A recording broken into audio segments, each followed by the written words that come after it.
This will strengthen our position.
Really now? This is way more trouble than I could have asked for. Or you could sit back and watch.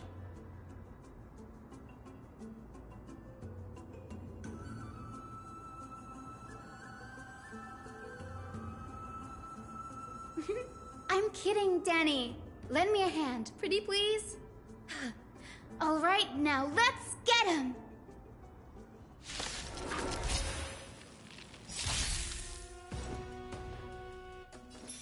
I choose you! Fighting is meaningless.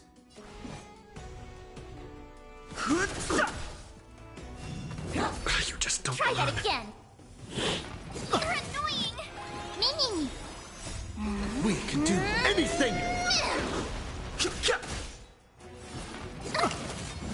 Just a little something. Think nothing of it.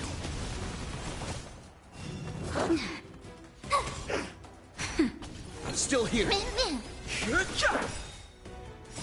The sanctuary is but a vision! Break! You can't run! Mimi!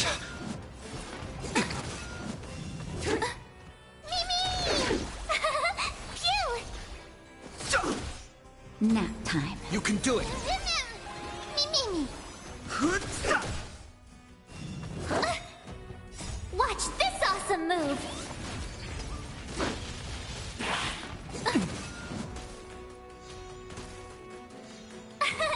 Here! Try that again! The sanctuary is but a vision! Break! You can't run! We can do anything!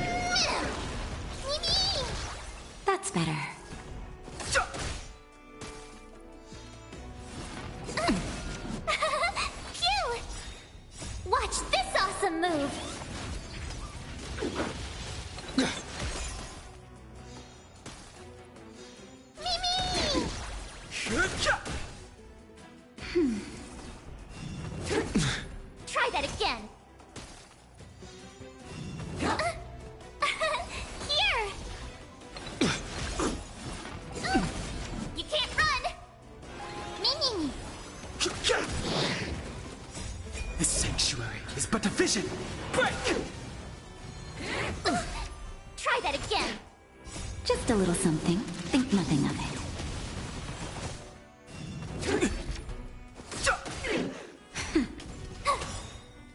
Watch this awesome move! You can do it!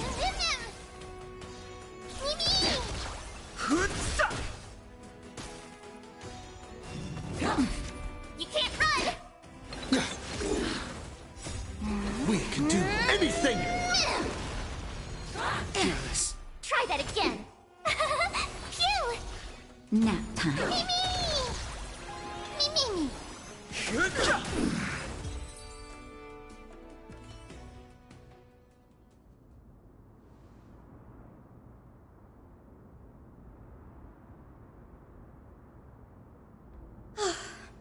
The Black Tide is remarkably quick to detect the light of Amphorius. So or rather, the blessings of the Sky Priest in me, might have unknowingly called them to me. Anyway, never mind that for now. Here, you might want to have a look at this. I found it around here and thought it might be of interest to you.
This is new. I didn't know Professor Anaxa was researching the sky. He's never mentioned anything about it.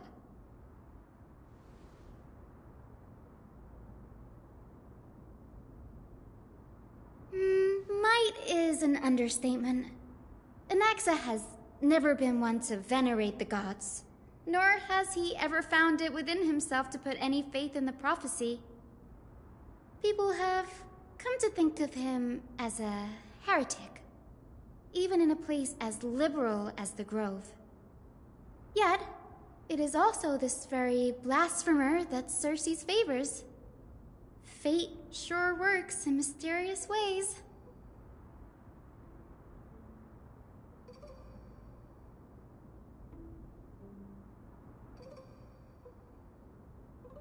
Oh, let me have a look.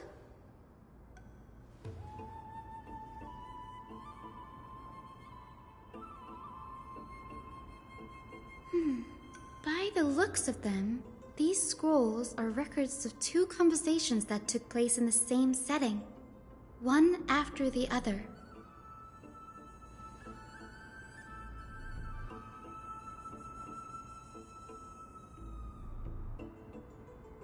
Sure, go ahead.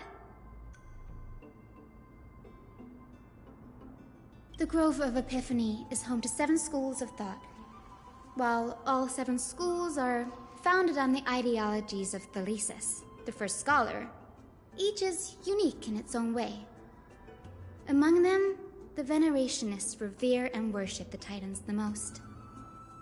As the sage of the Venerationists, Euthyphro has always been at loggerheads with Anaxa. If we were to place the 7 sages on the scales of Talanton, Anaxa and Euthyphro would be placed on opposite sides to achieve balance.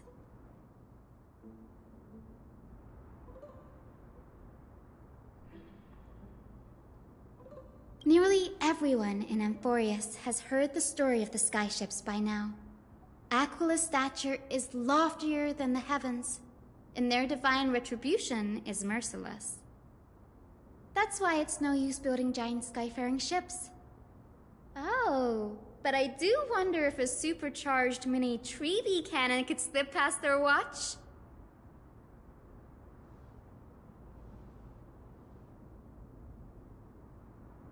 Newsporists primarily study the application of alchemy in soul repair. Everyone considers Anaxa a blasphemer, but that has never stopped him from sharing his ideas, no matter how taboo.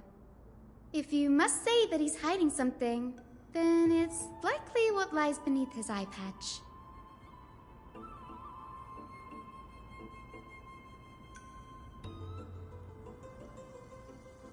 Anaxa often says that every failure brings us one step closer to the truth. Perhaps, to him, the crash of the skyship carries a different interpretation. The firmament is not impenetrable. On the contrary, it was precisely because the skyship represented the first step toward breaking free from the shackles of the earth that it provoked the wrath of the Sky Titan and brought divine punishment upon itself. It's a shame that the majority of the Grove's research on Aquila was headed by the Venerationists, with sacrificial rituals making up a predominant part of their findings. Discourse about more esoteric subject matters in relation to Aquila dwindled even further after the skyship incident. So much so that even the scroll is completely new to me.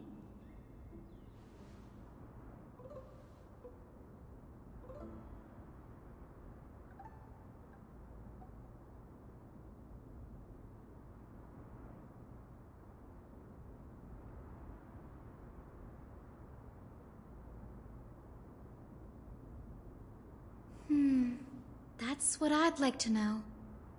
What are these experiments he's involved in? Even I, the assistant lecturer, know next to nothing about them. I have a bad feeling about this. Could there be more to what happened at the Grove?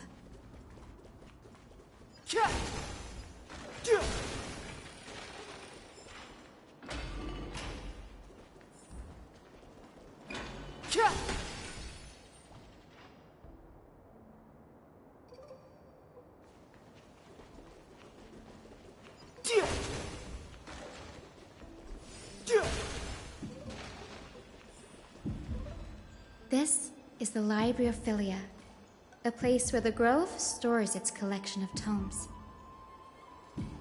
Other than books written by the 7 schools, you can also find philosophical texts, ballads, and religious writings from the Outlands here.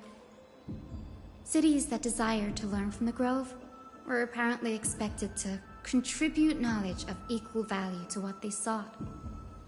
We've had more than our fair share of hilarious episodes over the years.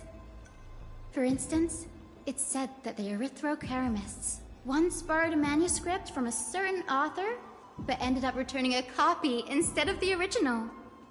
What's more, the original manuscript was supposedly then hidden here.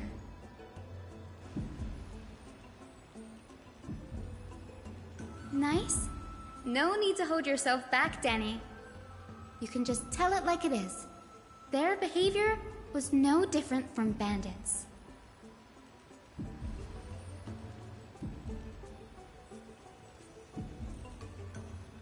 Whew. You've got me there. Some said you couldn't even find a dictionary in Castrum Kremnos, so I guess they were spared. There are too many books in the Library of Philia. Flipping through them all will take too long.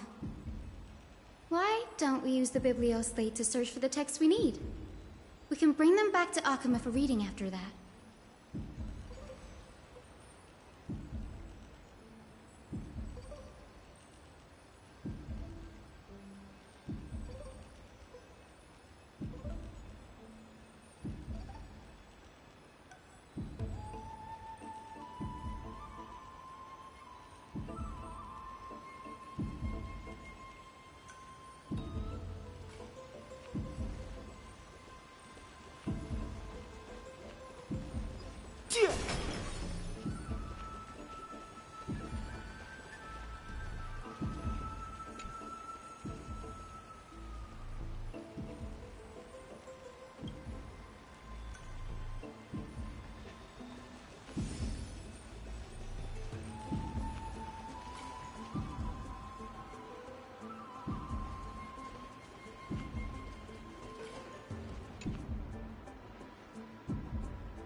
empty in here.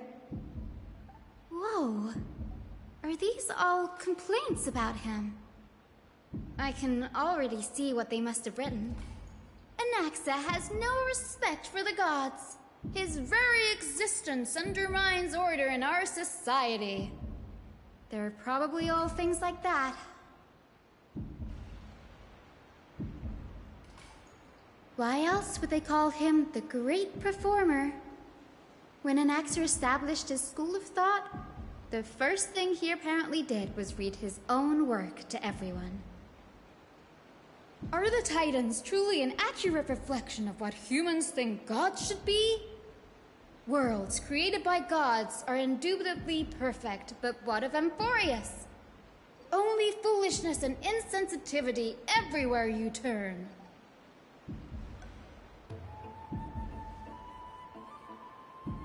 They marched him straight to the seat of judgment before he could finish. Though what he took on in the end was more of a debate than an actual trial. He had to address every one of the scholar's allegations, or face expulsion from the Grove. The first allegation was... Do you agree that since the Titans created the heavens and earth, so the mountains, rivers, and seas must likewise be their creations?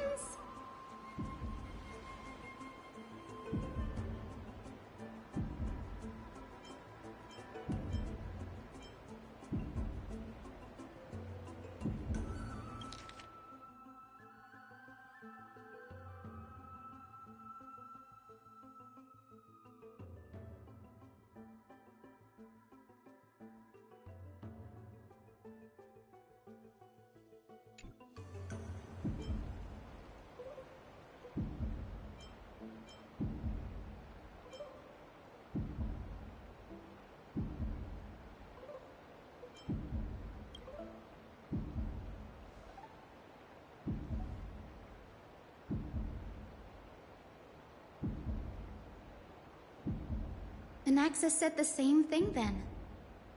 Needless to say, his critics didn't take kindly to his answer, so they followed up with a second allegation. You claim to be studying souls, yet you are, in fact, defiling them and committing acts condemned by the gods. Do you admit it?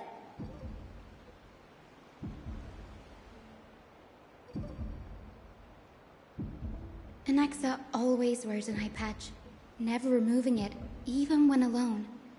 Some say he used one of his eyes as an alchemical ingredient.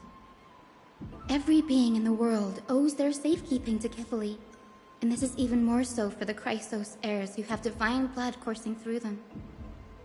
If he has really done something of that nature, then it'd indeed be sacrilegious. Thankfully, they had no way to prove it, so it amounted to nothing more than an allegation in the end. One by one, Anaxa engaged in wars of words against those who would challenge him. Toward the end, a scholar asked him, Anaxagoras, have you any respect for the gods? It was only after a brief silence that he answered, I have never denied that Titans are meant to be noble constructs.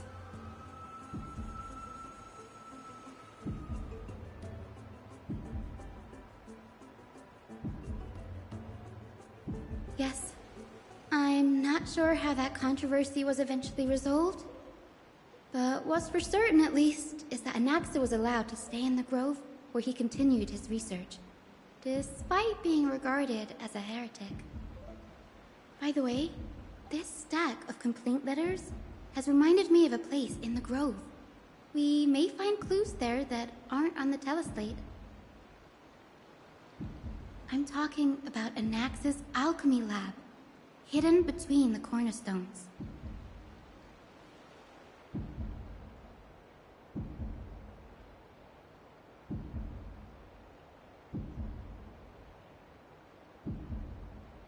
It's a well-kept secret.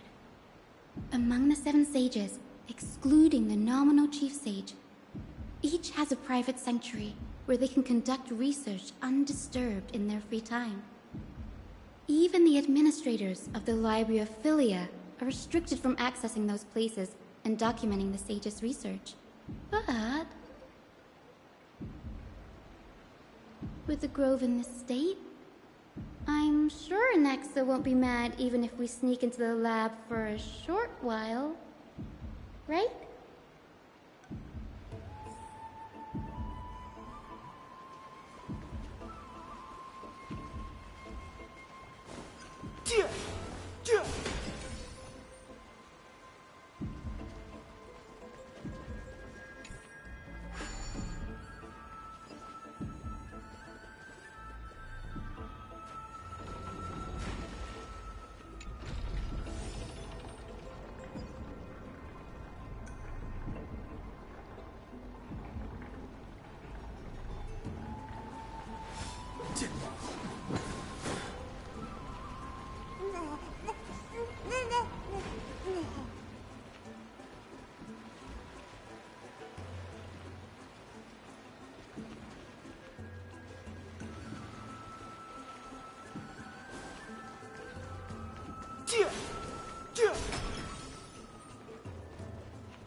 This is the place, but where is everything?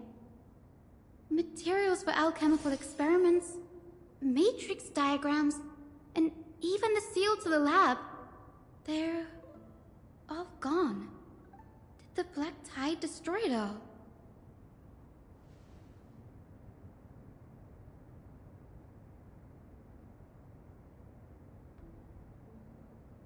No, not even close. Not only are alchemy experiments high-risk activities, but Professor Anaxa also has a penchant for using bizarre materials. Students often saw him walk in looking right as rain, but come out covered in soot with his hair singed.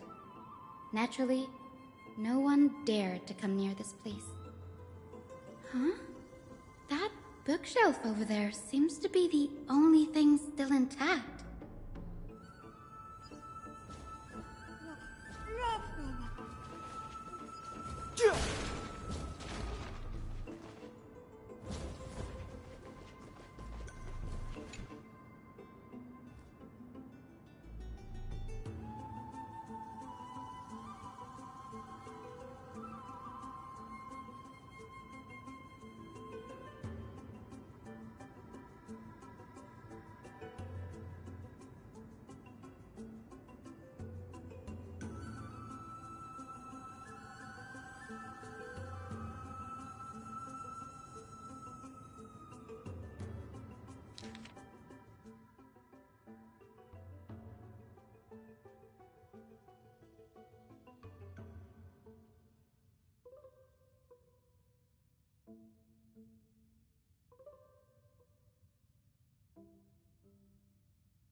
What's going on?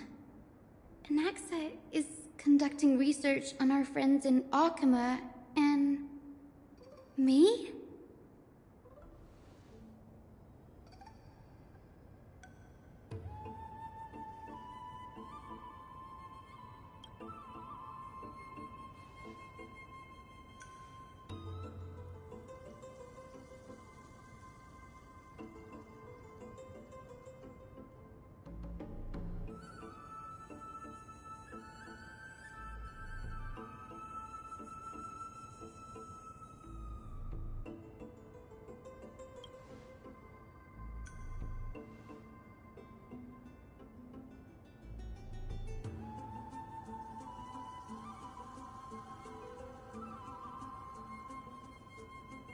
It wouldn't have been so strange if he had focused only on Cassie, given her own curiosity about her origins.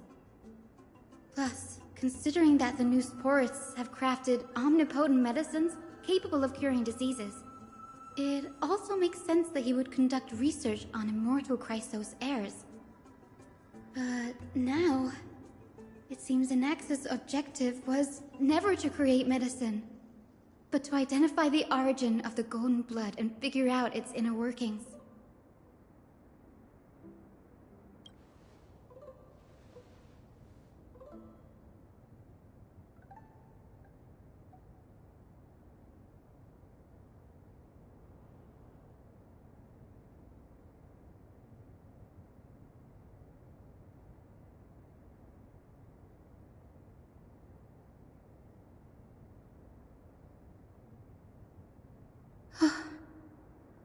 Danny, look at this. I have a bad feeling about this.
My biggest fear.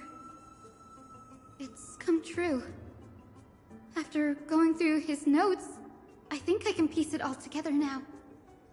Anaxa was carrying out experiments on soul transmutation.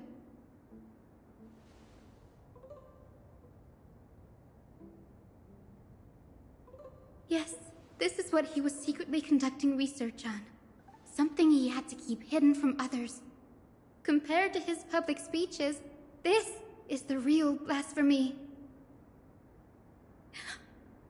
Oh, I just thought of something. Do you remember when the Black Tide was approaching? The Grove had planned to send Circe's core flame to a safe place. But an accident happened along the way, and Anaxa lost his life in the process?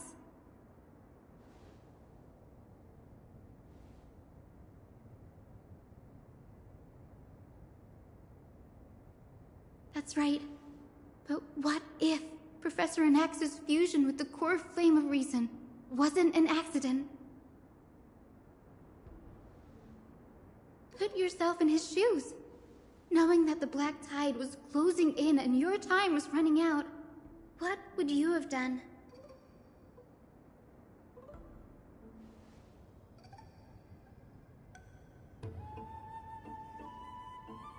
Exactly. When the Black Tide came, the true reason Anaxa headed to the Luminary Throne was to transmute and fuse himself with the Titan's core flame.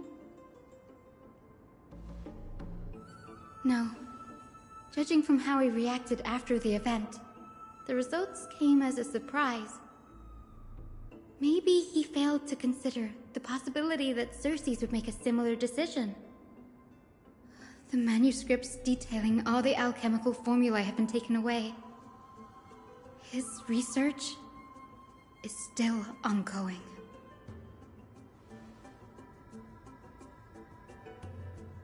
Like, what? There's only one Titan left in the world now. No. No way.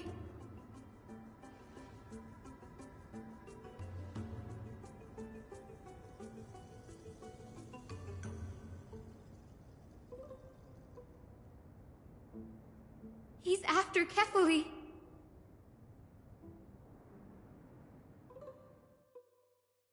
Sir, this sky above us, it's not real, is it? Of course not. This is just an image from a projection device used for educational purposes. A simple trick. The day-night cycle has been lost to this world. So that students like you may still learn about the night sky, astronomers have harnessed the Titan's miraculous power to manipulate the light, projecting the nights of the past here for you. Much like how the sky above the Holy City is also illuminated by Kefali's dawn device. So, the skies of Akama are fake too. You mustn't conclude that, Anaxa. You should know that only a child would expose a trick and be proud of it. Often people know more than they let on. They simply choose to feign ignorance because they have no other choice. Then they're just deluding themselves. People believe in Kefali's tale of Genesis, accepting wholesale whatever the priests preach. But we're different. We've already walked out of the firelit cave of ignorance. We have already realized that we live in a world where Titans make the rules. Even when we look at the sky, we're only seeing what they allow us to see.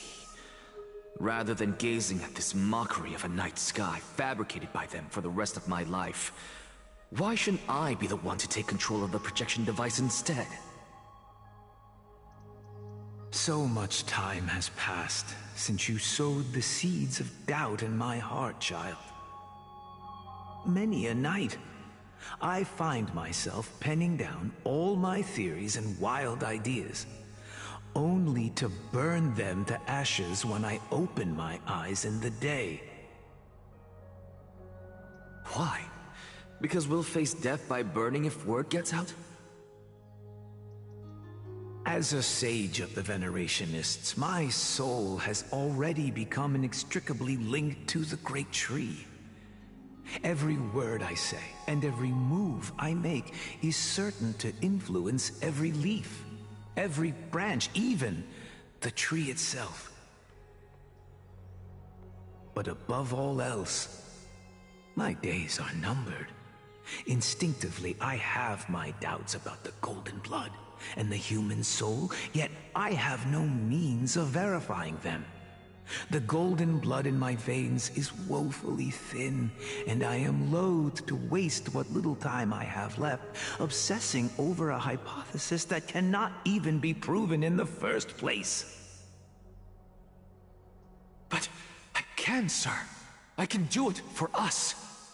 The time is right.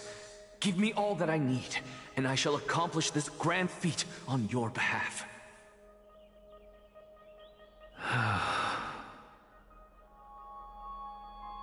You're right. I shall do just that. In the next meeting of the sages, I will spare no efforts fighting for the rights you deserve. Go. Establish your own school of thought. Find out what we are. Become the one who conquers the ultimate truths of the world. Child of humanity. You didn't go to such lengths for an audience with Kefali. Just ask him a few questions, did you? So, you figured it out. If I were as foolish as a Dromus, perhaps I'd throw myself down and prostrate before their greatness, begging for the gods' prophetic wisdom. Well, sorry to disappoint, but I'm no Dromus. Alas, I am a human, standing tall on 2 feet, possessing both intellect and pride. Before such power, does it make any difference whether you're a human or a Dromus? I'm sure you're familiar with the story of the Styxians. When the raging waves threatened to swallow them, they didn't just give up and become sitting ducks. No. They constructed a dam that kept the roaring tide at bay, chaining down the mad Fagusa. They call me a blasphemer, Circes.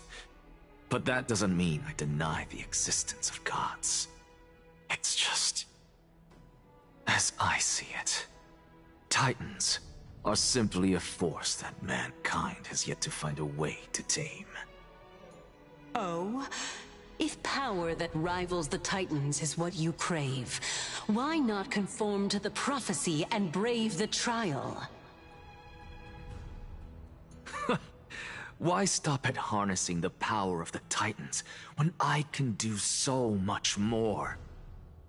The source of life is what I wish to grasp, to understand what makes up the soul, and to learn what we really are. Thanks to you, I've had the chance to personally verify, in more ways than one, that the soul indeed ceases to exist in death.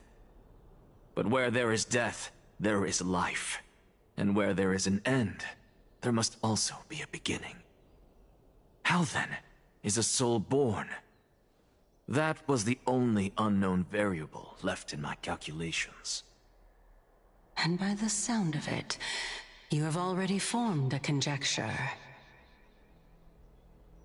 No, I have already drawn a conclusion. In my journey unto death just now, I finally saw the answer with my own eyes. Professor Anaxa,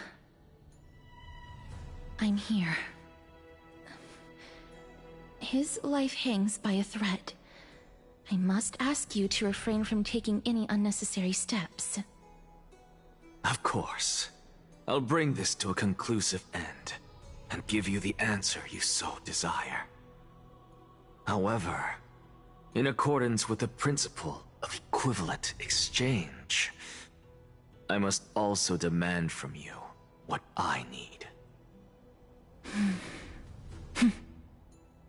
As you wish. Don't you care to know what the price might be? It's a matter of uncovering the truth about the Death Titan and his survival. This may be the only time I can ever save someone's life. There is no need for me to think twice. I see. In that case, let the show begin. Indulge me. Am I correct to say that you intend to prove Thanatos' whereabouts and prove the nature of our existence now? Before I begin, I must confess I had been stuck in a cognitive trap all this time. As unrelated as these two propositions may seem at first glance, they are in fact logical equivalents. They are merely two different ways of telling us about what the soul is at its core. The reason I say this is as I've mentioned earlier. The answer was hidden in my journey unto death. Anaxa, you were in the Netherrealm? Yes, I am but a living dead man now, but that's not important. What truly matters is, I overheard a conversation between heroes. That's not all. Remember how I said you were a part of that conversation too, Circes? And I've told you that I have no recollection of such an event. That was likely just an illusion conjured up by the mind of a dying man. Of course you would remember. Because that wasn't you. That was Calypso, one of the 7 sages of the Grove. Calypso? Huh? That's the name I made up on a whim when speaking to this girl. How do you know of it? And surely you jest. Don't you think I, of all people, would know if that were the name of one of the 7 sages under the shade of my tree? Don't you claim to know the grove's past like the back of your hand? It seems you've lost even the memories seared into your soul. Use your head, Circes. Since all of this took place in the realm of the dead, it stands to reason their likenesses are of souls from the past. The living cannot step foot into that world, so who could they be? Think about Calypso. Why does she share your likeness, yet you have no idea who she is? The answer is evident, is it not? Those fallen heroes are the mortal incarnations of the Titans before their ascensions to godhood. The gods aren't master creators born out of thin air, and they are no different from humans, because they all evolved from one.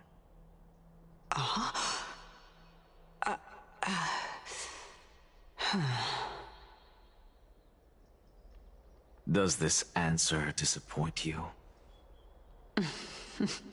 Yes, because you've answered nothing. If I truly was once human, as you claim, then where do the children of humanity come from?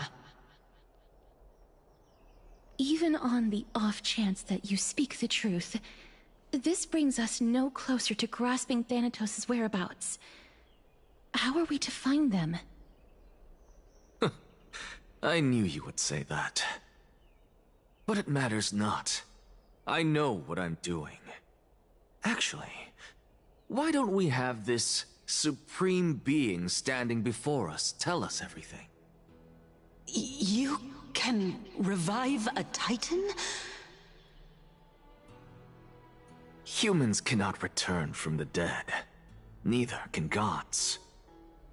But all we need to do is look at this from a different perspective, and the problem will resolve itself. The solution is simple. Just like what you did to me. If I'm reborn as Kefali, I can rebuild the world and all within it as they once did. Simple, is it not?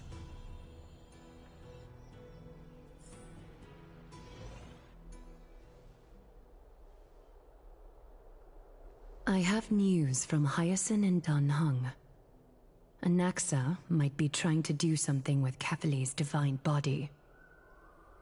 Kefali? But what could Anaxa want? Is the Council of Elders going to sit around and let such a sacrilegious act unfold? That is not possible. He is indeed the great performer, capable of fooling anyone and everyone with his tricks. I'm sorry. No need for guilt, for this is good news to us. The Council of Elders has found themselves a traitorous ally. Anaxa's ambitious desires will be something we can exploit. What we should be doing now is to keep our eyes peeled for whichever trickery Kynus is up to, and react accordingly to thwart her plans. Being Akima's political center, the Demigod Council holds just as much significance as the Vortex of Genesis. Someday, after my duty is over, this site will take the place of the battlefield where you hunt gods, become the next challenge you ought to overcome. Till then, it's best to get used to this place as soon as possible.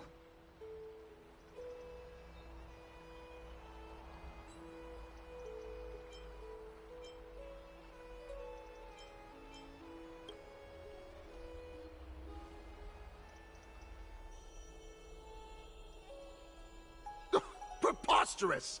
The Christos heirs only have their standing because of the Council of Elders! How dare they trample over it!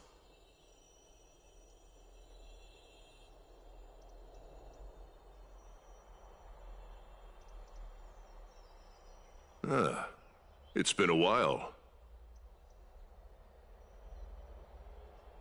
What is that supposed to mean? Is this really the sort of person that the young lord praised as a ferocious warrior? It has indeed been some time, Lord Crateros. What brings you here in such haste? Shh, keep it down. Be more vigilant. See those duplicitous dogs over there? They do the dirty work for kindness. I've already ordered my people to hold them back, but we should still lay low. Unless you're itching for a bloody fight to get a workout in. My bad. So, did something happen? Did you hear thunderclaps last night?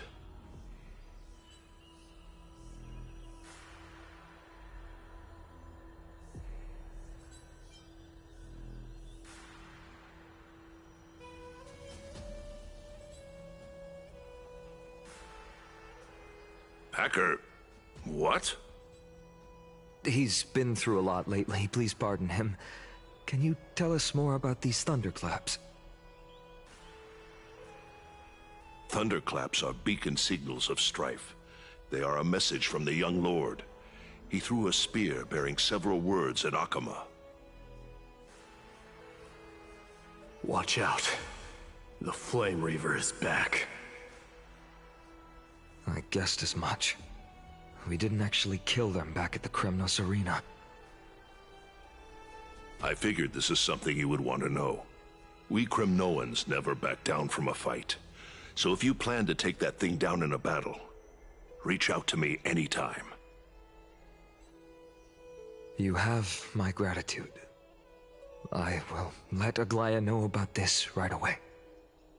Remind her to be on her toes while you're at it. That vicious kindness has been unusually active lately. Those lackeys she keeps under cover have been going in and out of the city a lot more frequently these days. Some even seem to be getting Kremnoans to defect to the Council.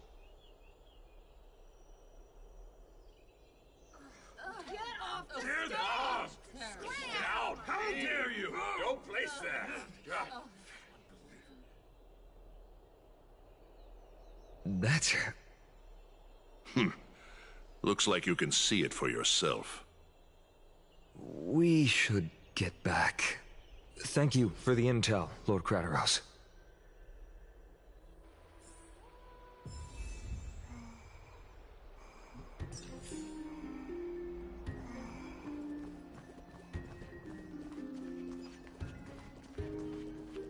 By Catholic into Lenten above, as the Theoros I have observed. Virtuous citizens of Akama, fine Vides, Elysiae, and the Outlander are heading toward us.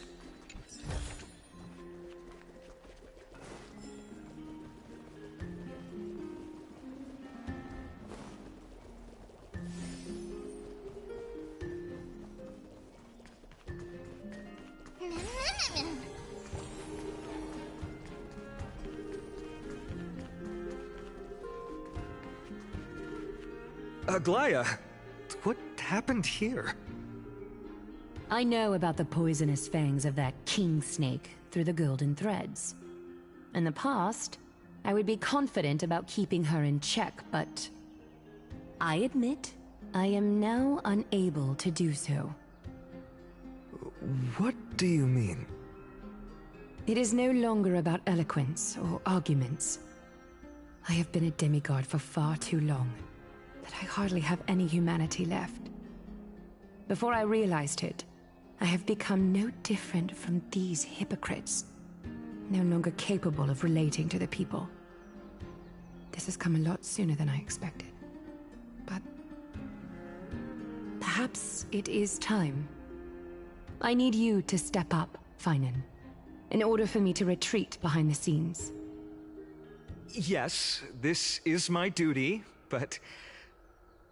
It is far easier for the Council of Elders to fool many than just fool one person. Their so-called more support is no more than a ruse to distribute power using words instead of lances. There is no glory in winning this debate, but that makes having respect for humans so much more priceless. Finan, you are a Chrysos heir without flaw, capable of relating deeply with humans. I appreciate what you've taught me, Aglaya. I hope we'll live up to your expectations and win this debate.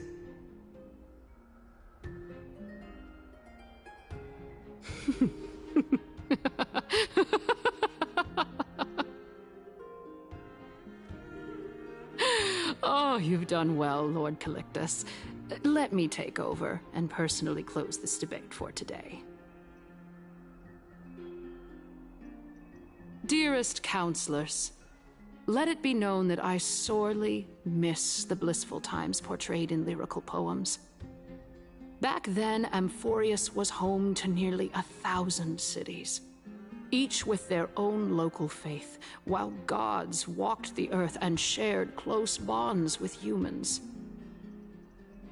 Yet, in the present, people from all over are forced to leave their homeland to seek refuge in the holy city, where they hope to rest under Kefali's protection.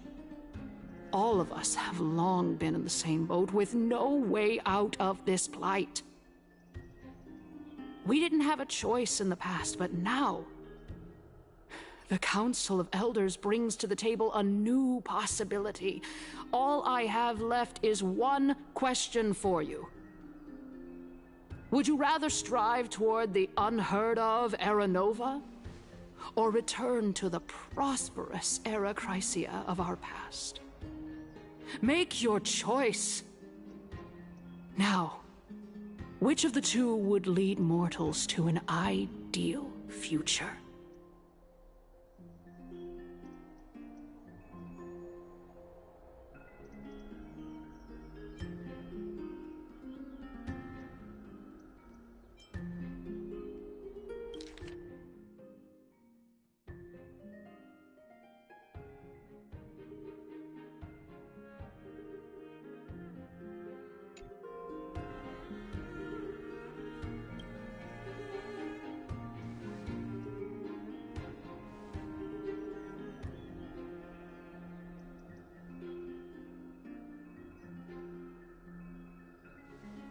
We all know that Era Chrysia is a thing of the past, Lady Kainis.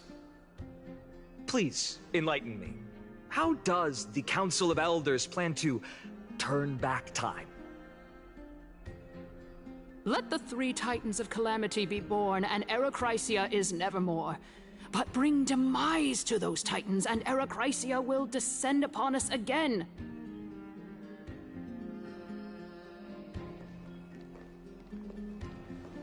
Know that the Council of Elders is never one to make empty promises. Look at who we have on our side. Anaxagoras, one of the Grove's 7 sages, and Castorus, Idonia's goddess of death. With the help of these 2 heroes, I can promise all of you that Era Chrysia will exist once more. Aren't they Chrysos heirs? They're supporting the Council of Elders instead? It's clear from the start that these heroes do not get along well in their group. All the more proof that Aglaya is unfit to speak on behalf of every Chrysos heir. I am in favor of Era Chrysia. Era Chrysia! Era Chrysia! Era Chrysia! Era Chrysia! Era Chrysia! Era Chrysia! Era Chrysia!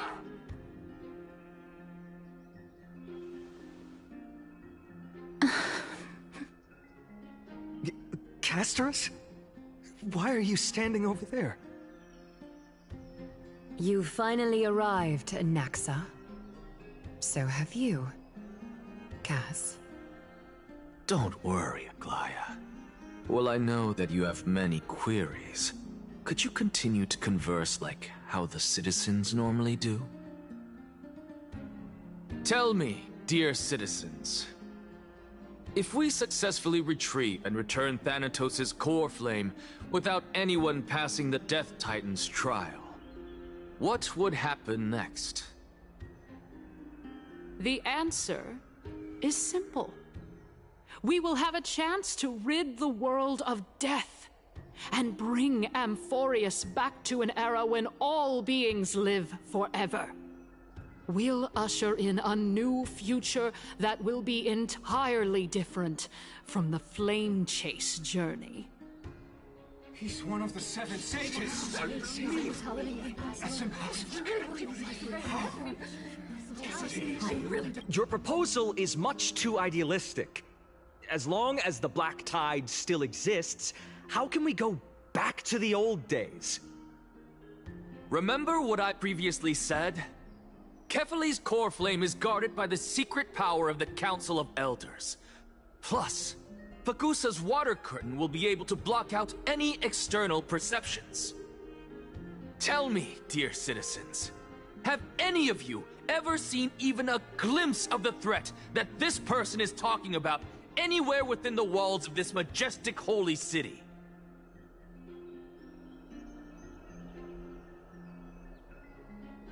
Oh? Could it be that you heard that from the Flame Reaver themselves? Citizens, let's loudly sing the blessed hymn. Oh, beautiful old world, where are you now? Oh, legendary Erechrysia, return to the mortal realm! After the destruction of the 3 Titans of Calamity, the Flame Chase journey will have to end. Erechrysia! Yes! Yes! It has to end! It has to end! It has to end! It has to end! This is bad. The masses are now totally riled up. Anaxa, pray tell. Everything that you've mentioned hinges on the premise that we can find Thanatos' existence, right? Thank you, Lady Aglaya, for still caring about this city. However, dear citizens, we are truly fortunate and blessed. For Castorus, Idonia's goddess of death, will surely find Thanatos under my guidance. What? With that, I solemnly promise that the core flame Lady Castorus brings back will be personally managed by the Council of Elders. Thereafter, if we are able to garner the support of all of you at the Citizens' Assembly, we shall spare no effort in ensuring that the Erechrysia will return to our world once again.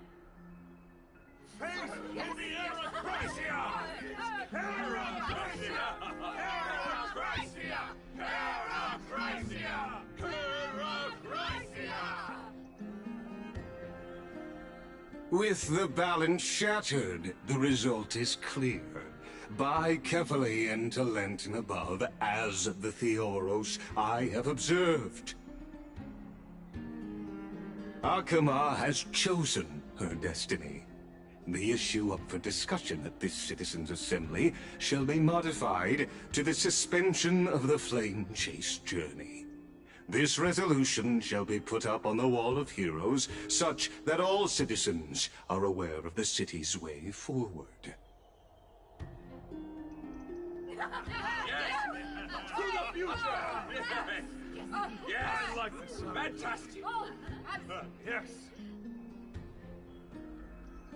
Aglaya, dear Aglaya, what has caused your heart to soften? You also don't seem to be as quick-witted as before. Wag your tongue as much as you like. Since the Flame Chase journey has been preordained by the prophecy, our failure has never been on the cards. Well then, I guess we'll find out if that's true at the Citizens' Assembly.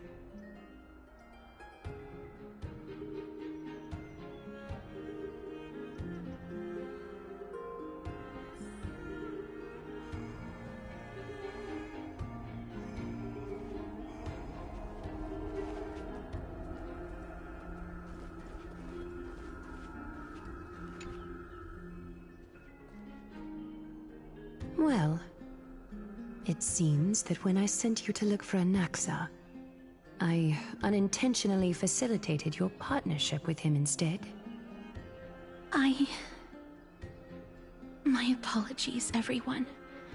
I know that you have many questions to ask me. I will answer them to the best of my knowledge. In that case, please tell us as much as you can. In actuality, he showed me a past that was both long and heavy. The reason I say this is as I've mentioned earlier. The answer was hidden in my journey unto death. Anaxa, you were in the Netherrealm? Yes, I am but a living dead man now. But that's not important. What truly matters is, I overheard a conversation between heroes.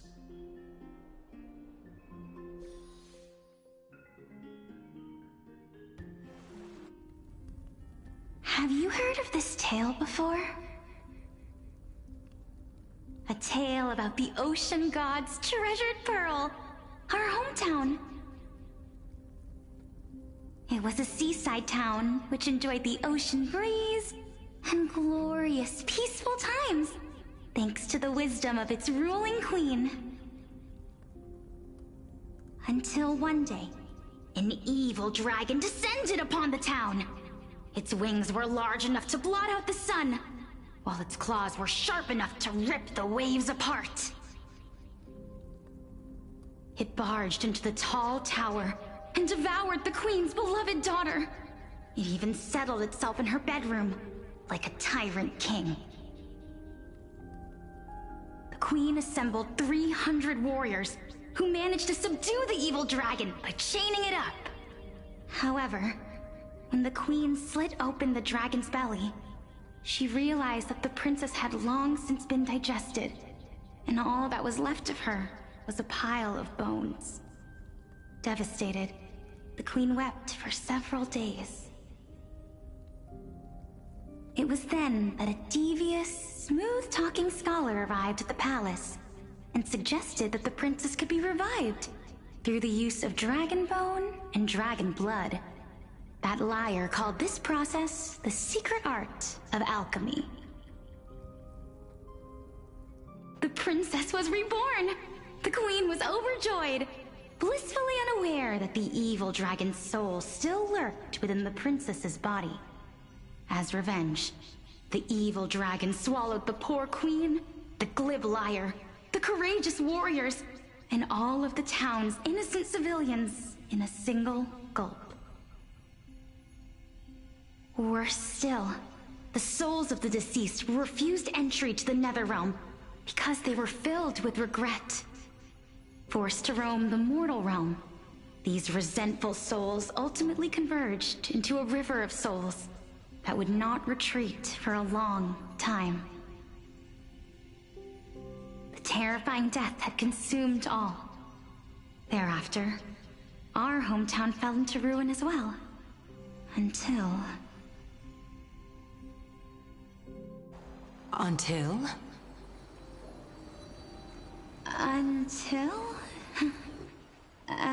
Actually, I don't know what happened next either. Oh, my... It seems that you still like to whet people's appetites even after all this time, Pelixia. So, according to your story, this is how I used to look? It's practically a mirror image. And yet, what exactly is this? A miracle that I created with alchemy. As for what it is and how I was able to accomplish it, I'll keep the answers to myself for now. Oh, my goodness. Is this cliffhanger really necessary?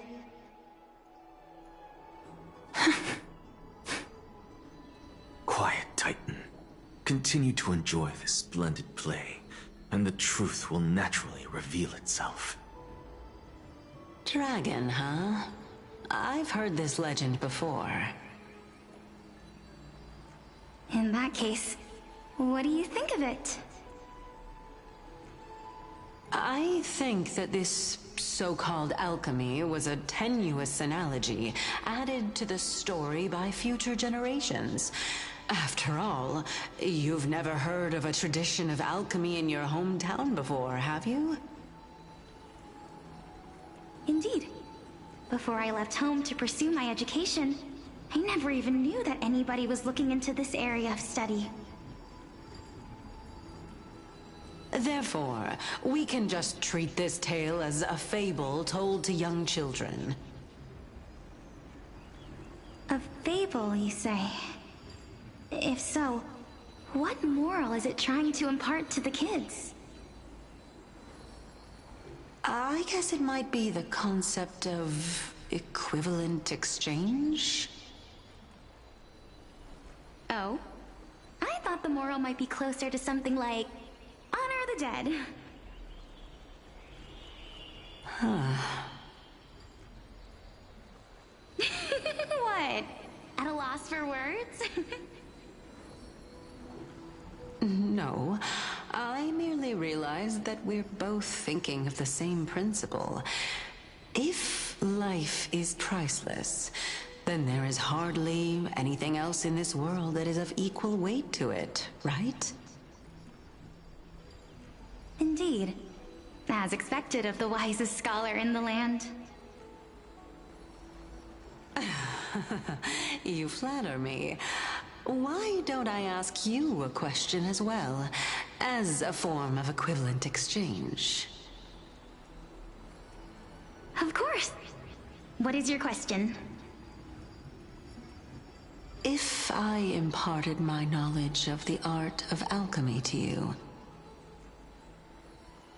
would you use it to resurrect someone you loved? What? What kind of strange question is this? I got it.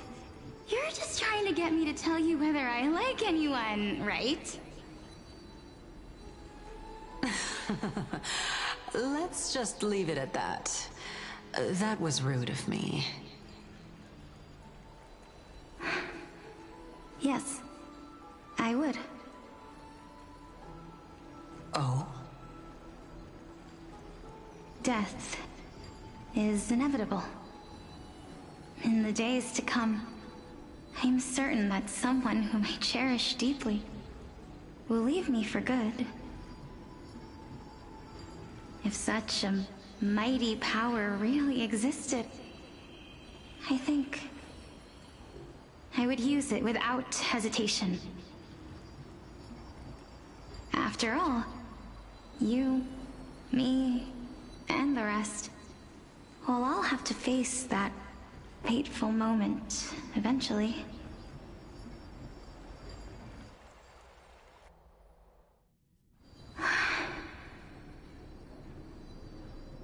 My time is finally here.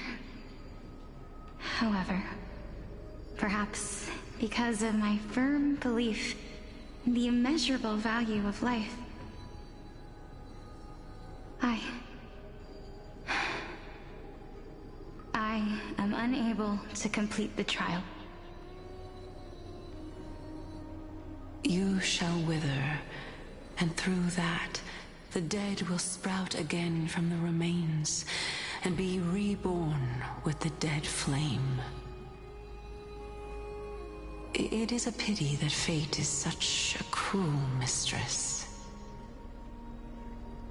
Is there no other way of interpreting those words? I'm afraid that the meaning is clear. Between my sister and me, one must pay the price. Our trial can only be completed when the one chosen sacrifices her life.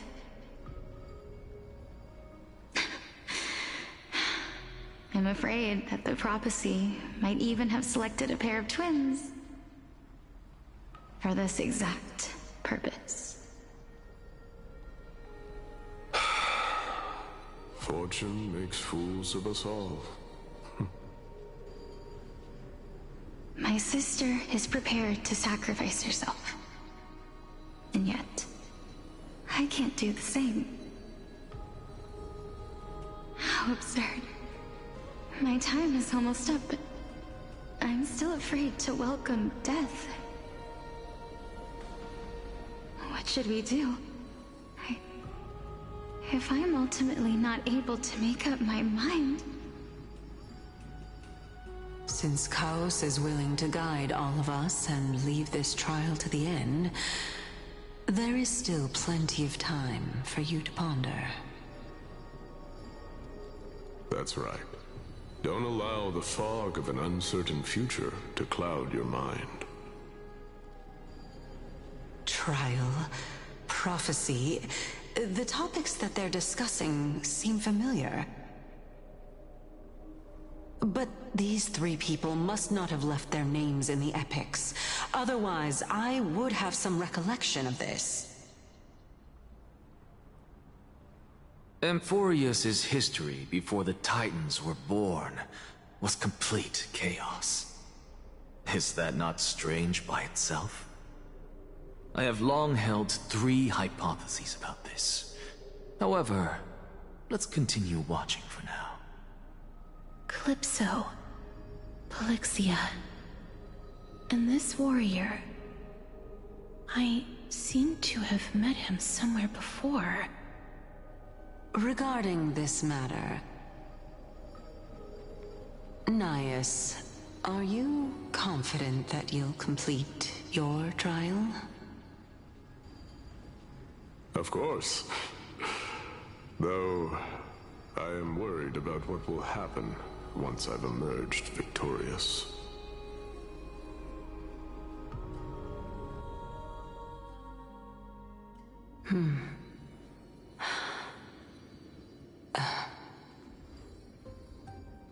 Looks like you have made up your mind. Yes, this is the safest course of action. Completely separating courage, honor, tenacity, sacrifice, and reason. You really know how to make things difficult.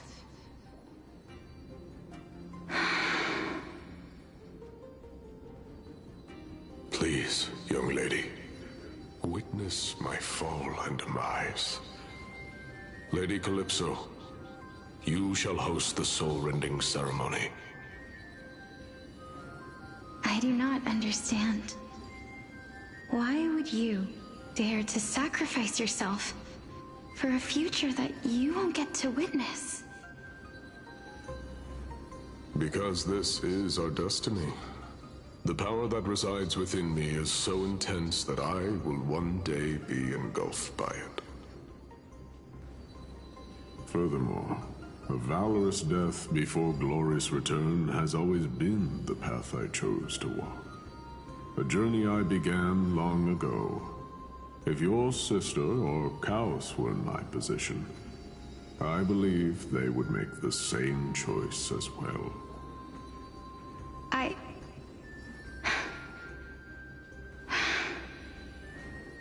I'm not that brave. I don't know how I'm supposed to face such a serious affair.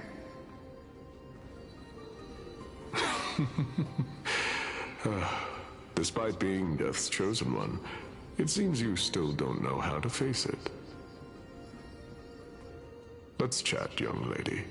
Perhaps I shouldn't end my journey so hastily. Since there's still time, I'm not worried about letting fate wait a little longer. Of course. This warrior is Lord Nias. As the embodiment of Nikador's divinity, he entrusted his life to us and allowed humankind to end his madness. that means that what I'm currently seeing before my eyes is, in fact... Looks like one hypothesis of mine has already been proven true. These heroes are the true forms of the Titans, before they attained their divinity. If so, the chosen one of death that he speaks of is actually... Polixia? Is the previous form of Thanatos? But her appearance... If this is true, as long as we can find out where she went, we'll naturally be able to figure out the location of the Death Titan.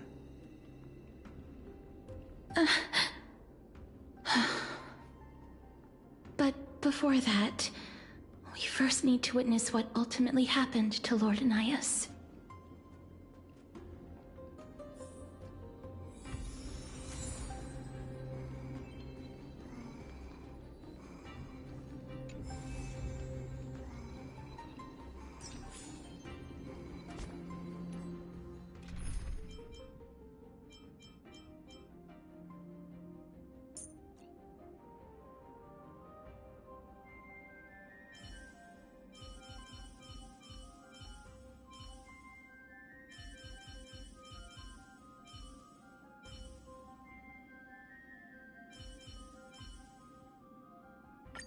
Do not worry. My curse is a blessing on the battlefield.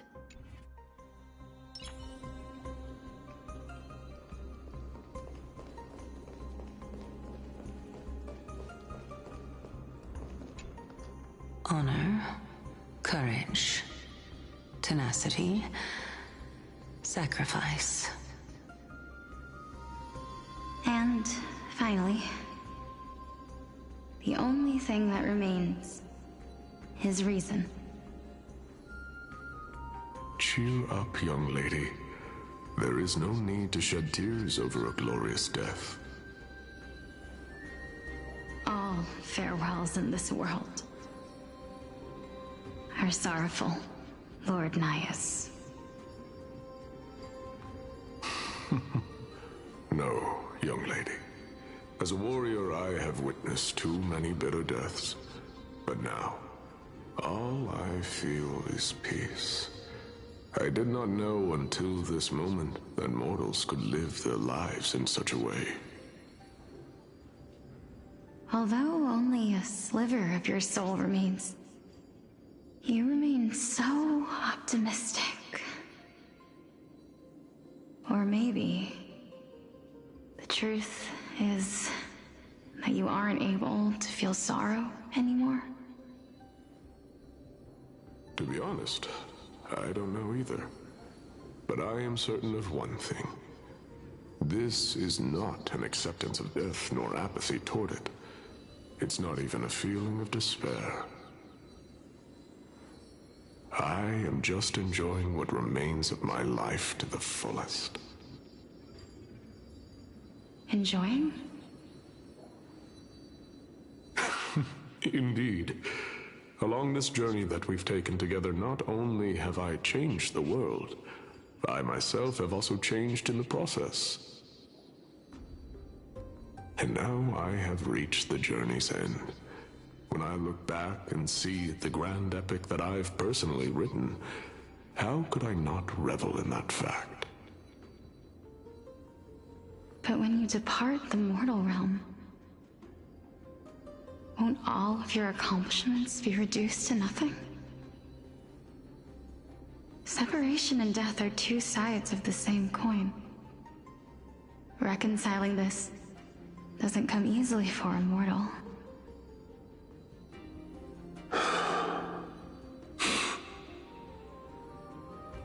Finally, let me recount to you a story of mine, young lady. The first time I returned from the battlefield, I felt extremely hollow. The calamity had devoured everybody on the battlefield but me. When I returned to the city alone, the citizens held a banquet for me that was far from pleasant. I felt as though I was still on the battlefield, and the person who had returned was nothing but an empty shell. It was late into the night by the time the banquet ended. My head still reeling, I returned alone to the barracks. On the way back, I encountered someone. It was a crazed scholar looking at the night sky and muttering to himself by the side of the road. Although I tripped over him and fell, I wasn't angry in the slightest. And maybe because I saw myself in him, I inexplicably asked him a question.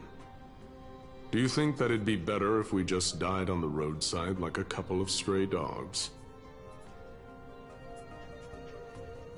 To my surprise, he shrugged his shoulders and sighed. How does someone who is currently experiencing death, dying and living, afford the same amount of bliss? Now please, go away and don't block my starlight. Are you trying to say that there is no difference between living and dying? For they are both journeys that lead toward death? That's exactly what life is, and death is, but a scale to measure how valuable the journey was. Journeys and epics are only glorious and magnificent because all things eventually fade to dust. Therefore, young lady, don't detest your fate. Instead, willingly and respectfully embrace it. The embodiment of strife telling me about the majesty of the world. Indeed. I believe that when the fated moment eventually arrives, you will be able to understand my words. It is time for me to knock on death's door. I will set up a long table at the end of the road and humbly await your arrival. When that moment finally comes, let us drink and be merry then.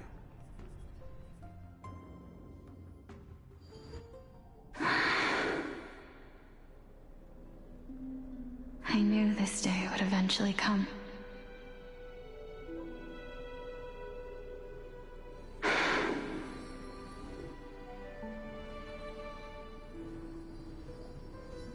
Are the both of you ready?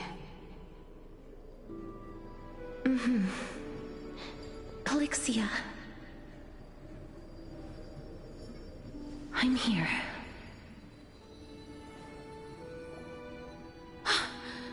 What? This... This is quite interesting indeed. Is this... Elixia's sister? Is it... me? Now, it's time for us to fulfill our promises.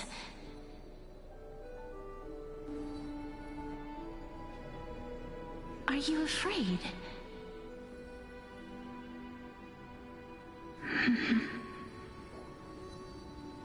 What are you afraid of? That I won't be able to do it.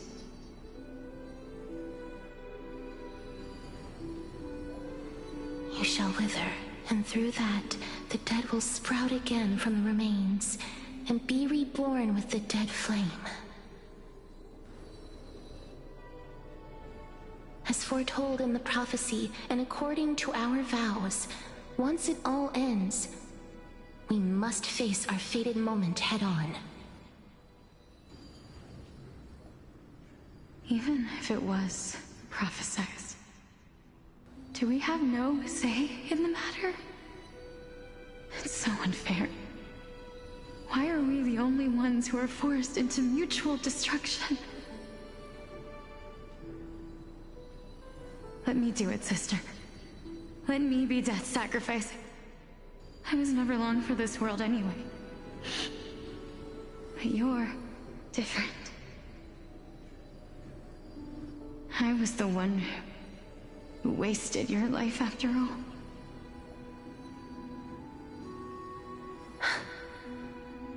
You're wrong, Polixia.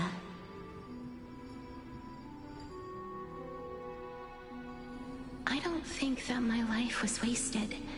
Just the opposite. When I finally arrived at this destination and looked back at the journey I took, I discovered that flowers had long since bloomed along the path I walked. It was you who sowed the seeds for this sea of flowers, one that is more beautiful than the promised land at the end of the world. Besides, I have lived a fulfilling life. Even though I was fated for sacrifice, none of the things that I've experienced will dissipate. Instead, they'll forever live on as memories inside your head. Will they not? How could my memories of you ever compare to the actual you? Well then, tell me. What exactly are we?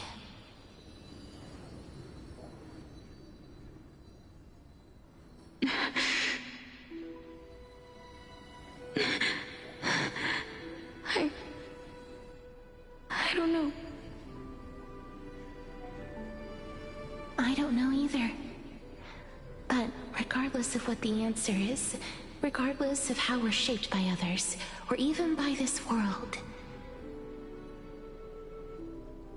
ever since we were born, the fact that we existed was predestined, and nothing could erase it. This is why I will always, always be by your side.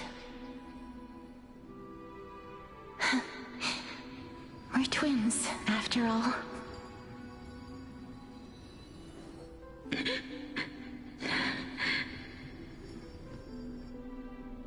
All right, my dear Polixia.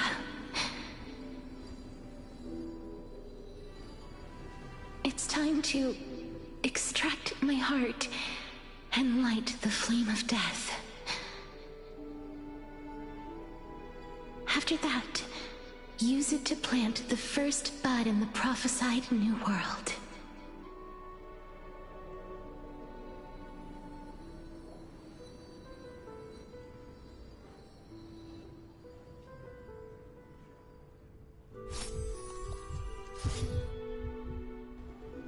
If I imparted my knowledge of the art of alchemy to you, would you use it to resurrect someone you loved?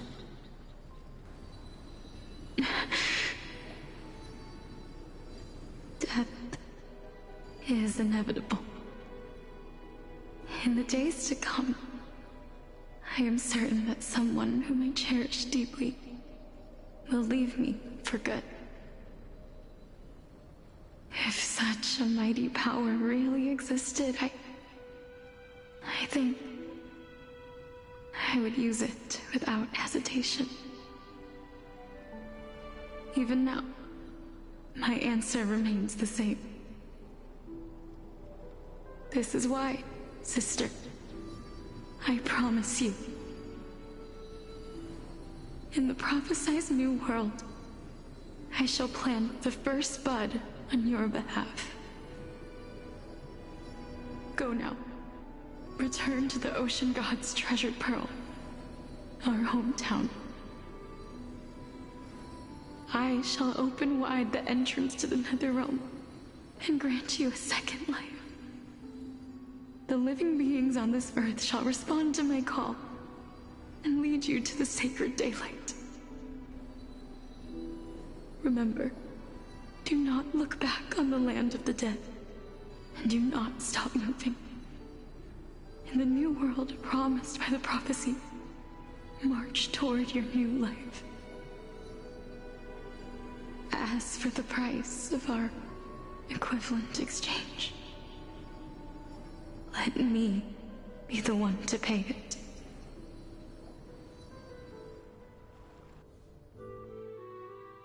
Everybody, we've come to the end.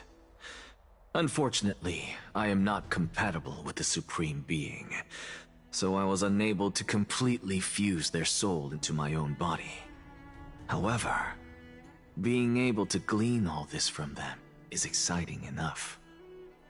I'm certain of this now. Before the Titans that we are well acquainted with were born, a group of heroes roamed the land. These heroes followed a prophecy and took possession of divine authorities one by one, until they eventually became the pantheon of the New World. Just like the flame chase journey of today, Amphorius's history is cyclical in nature. Huh. What a startling revelation.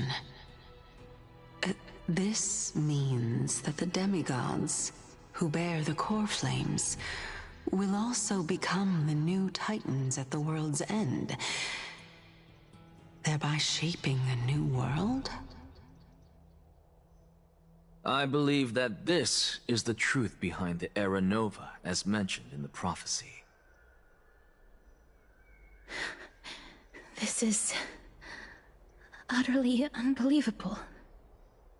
Besides, those twins in the past, even if they really are Thanatos, their whereabouts are still unknown even today. Are their whereabouts truly unknown? Didn't Polixia mention that seaside town, the birthplace of alchemy in the tale of the dragon? In our world, there exists a city which perfectly matches that description. Styxia. But the people there worship Fagusa and bear no relation to Thanatos. I have also never been to that place, as in the time of Idonia, it had long turned into underwater ruins. Take this. This is... the new Sporist masterpiece, the Philosopher's Stone. It was made by transmuting all of the sages' wisdom into a single entity, with their flesh and blood as its foundation. Remember, I've mentioned before that the art of alchemy is all about conversion, tempering, and ascension. This process also applies to the pursuit of truth. Regardless of how unbelievable this sounds, the truths of the world have been refined from the impurities.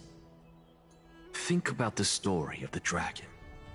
This stone will lead you to your real hometown, allowing you to reform the door to the Netherrealm and discover Thanatos' fate. You still look as confident in your victory as ever. But what if your conjecture is wrong? Simple. I shall merely admit to the entire world that my experiment was a failure.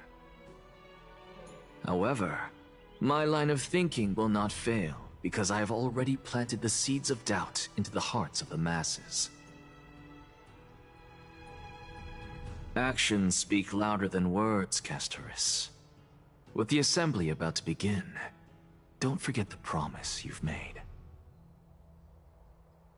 I have already searched for so long. I'm willing to try one more time. While we converse, his life is also slowly slipping away. But before I leave, I have another question. What exactly did we witness just now? That was the world imprinted in Kefali's soul. If we are to prove its existence, you must take the final step. Go. Do not disappoint me. I understand. Hey, child of humanity. Don't get antsy. I still remember the question you posed to me.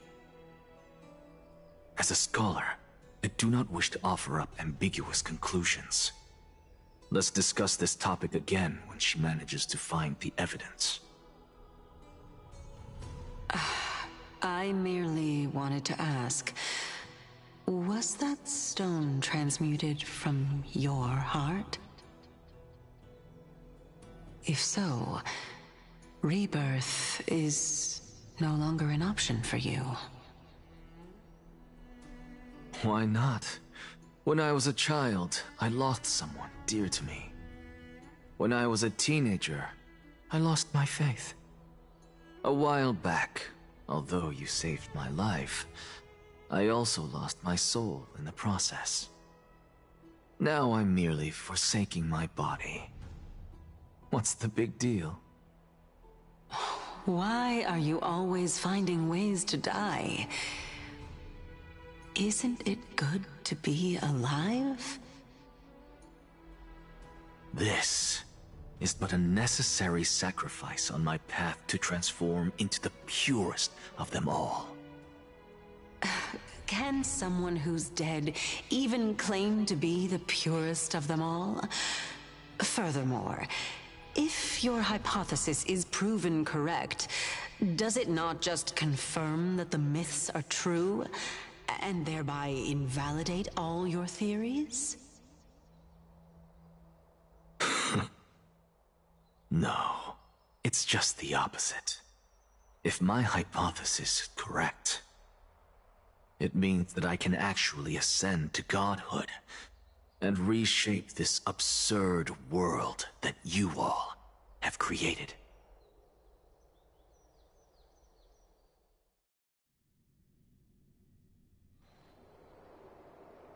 That's a lot to take in at once.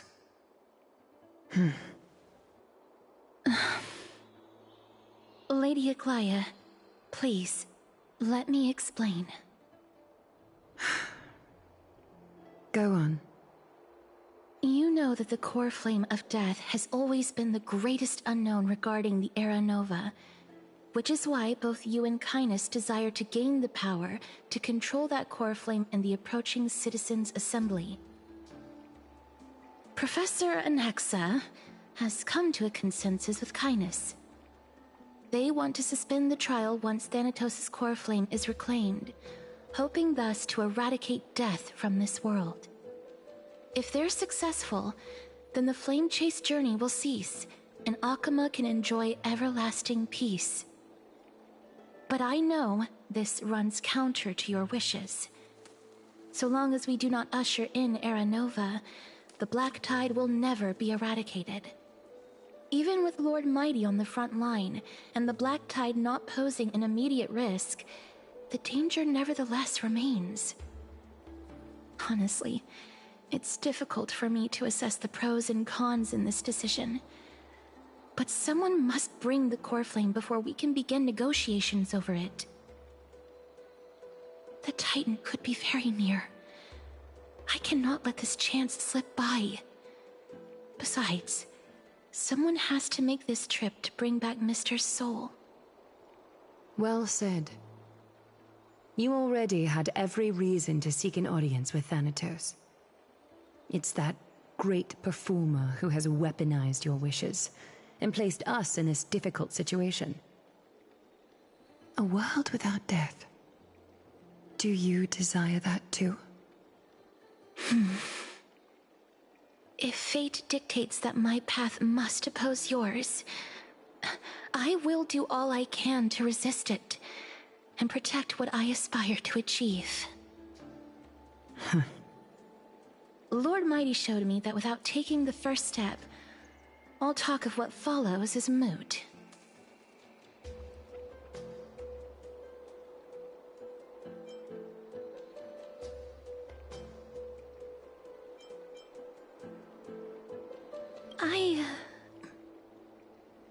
I have always hoped to hear you speak your mind, Cass. And I am glad to have heard your true thoughts. Styxia. I visited that place in the past. Though it is now an island surrounded by the river of Soul's torrents, it's not hard to see its former splendor. Go. I will not stand in your way. As for you, you are someone who has cheated death. I believe you have more than enough reason to make the trip with Castras and meet the god of death himself. Castoris, I too look forward to your journey. I wonder what kinds of new interpretations your completed story will bring to the Flame Chase journey. Thank you, Lady Aklaya. I hate to put a damper on this heartwarming moment, but if Styxia is now an island surrounded by the River of Souls torrents, then how do we find a way in? Lady Treby is probably... The answer is quite simple.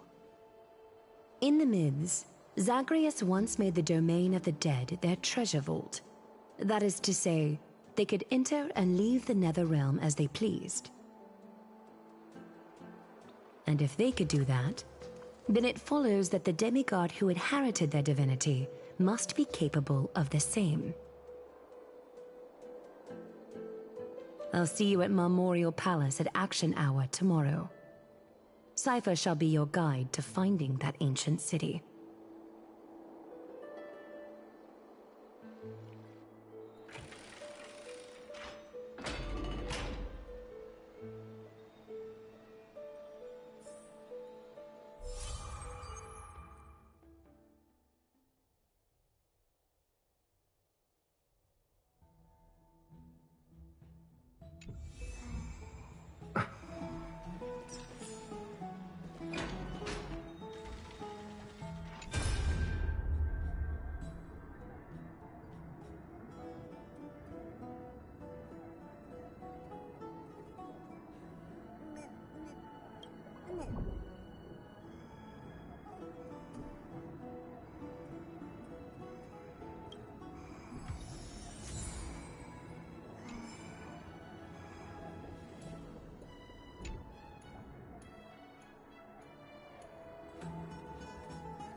Hey, friend! Is the debate finally over? Did you win?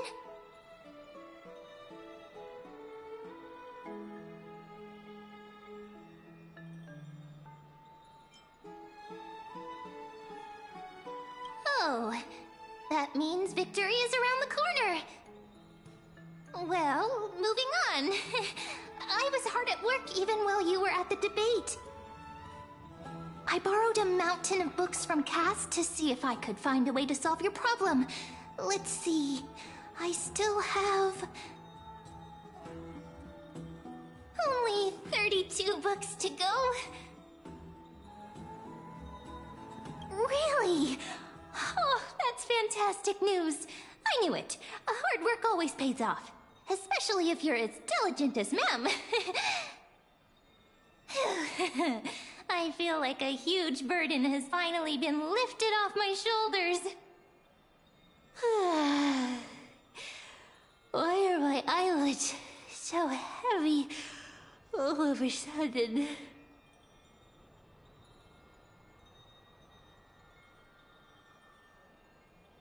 Oh, you're right.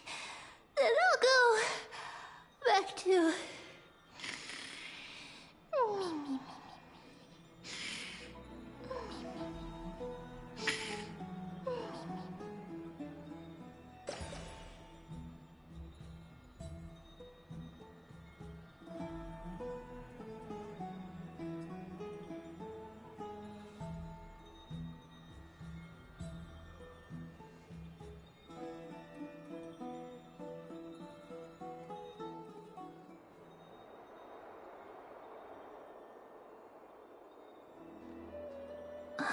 Cass?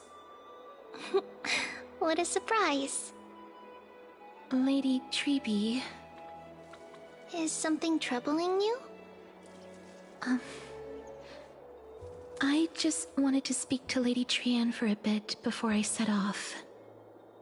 No matter how breathtakingly beautiful Styxia once was, the place is now the domain of the departed. There is no telling what we'll encounter there. I don't want to have any regrets. Has anyone told you that your eyes are sparkling today? Is that a figure of speech?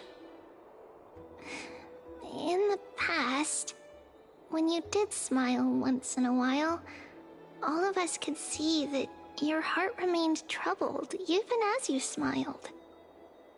Lady Treeby, you know perfectly well that see you tomorrow is nothing but a white lie. I hope your toughness is not a mask hiding a lonely heart. Cass, you hardly ever talked of your past. None of us knows what you went through, apart from Maggie. But we know it must have been filled with pain and hardships, as it is the fate every Chrysosaur is destined to live out. We are just happy for you that the core flame you're meant to inherit has finally surfaced. Isn't it a little too soon to say that? But you already know where tomorrow is, don't you? There's no need to rely on anyone else. Just give it your all and leave no regrets. We have always believed that your embrace is just as warm as everyone else's. Because we embrace others to comfort them. And Cass, you're the kindest Chrysosaur we know. Thank you, Lady Treeby. This feeling... it's hard to put into words. I suddenly found myself with so many wishes. So much I want to accomplish before setting off. Then go do it, Cass. Trian was actually working on a surprise gift for you. It's a pity she didn't get to finish it. But now Trinan and I are working on it, and we'll make sure to give it to you. So, let's meet back here when you return from Styxia. Safe travels. See you tomorrow!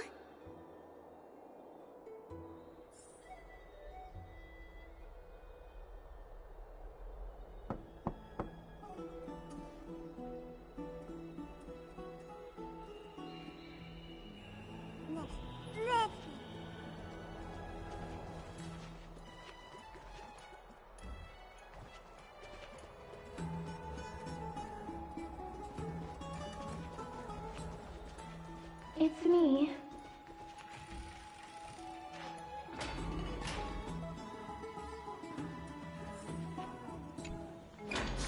I hope I didn't wake you.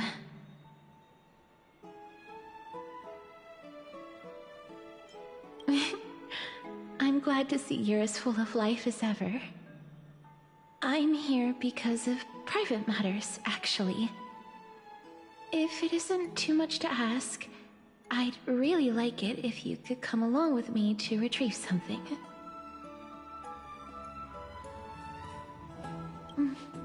Aren't you going to ask me what it is? It isn't a long way from here. Shall we?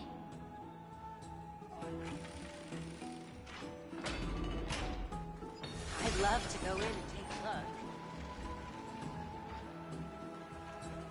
Have you heard? Seems like all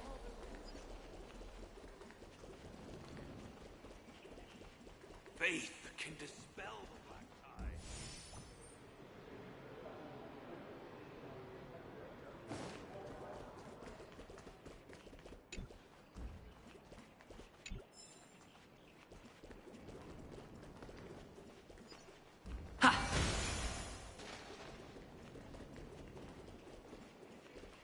Faith can dispel the black tide.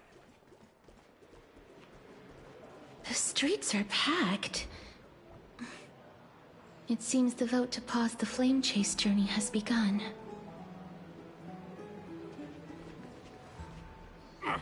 I want to vote! Tell me how I can vote! Take your ceramic shard engraved with the Kefali rune, select the Council of Elders in your heart, and pray silently until the shard registers your choice. Then toss it into the Dolium.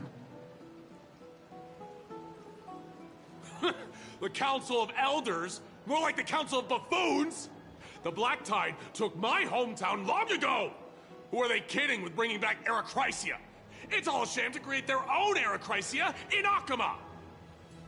The Titans are just. So long as we do not overstep our bounds again, we will not incur divine wrath. Oh, please. The time when these deranged Titans should have vacated their spot to the demigods is long overdue. You'll see soon enough, you old fogey. And I pray that Talanton smacks some sense into you with their scales. We shall see how this turns out. That was quite a spectacle.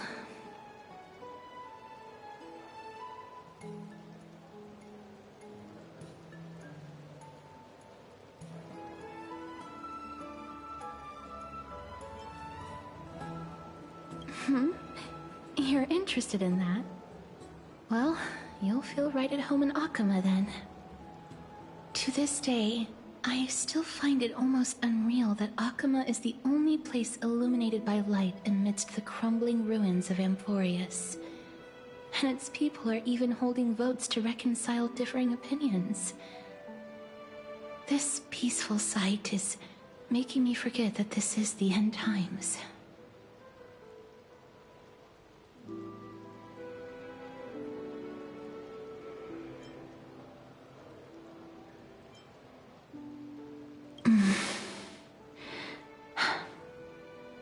Before coming here, I had lived for many years in Idonia, a city of rime and frost. The people there were devotees of Thanatos, and were well known for their unique burial rites and traditions. Traditions that I played a major role in.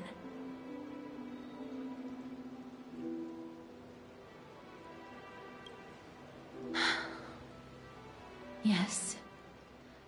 You now know me as the Mortician of Akama. But back in those days, I was Idonia's Maiden of War. I was trudging across the frosty plains on my own when the Idonians found me. They saw the curse in me as a blessing from Thanatos, and believed that my hands could correct the Eracrysia's mistake and lead them to meet the great god of death. They provided me shelter, but in return, I was expected to grant merciful deaths to war captives, prisoners bound for execution, and heroes alike.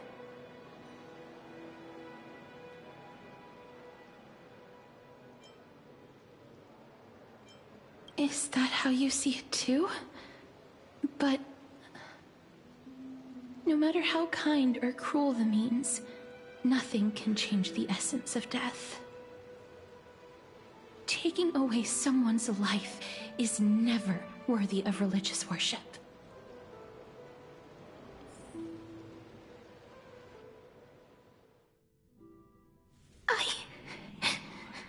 I can't do it.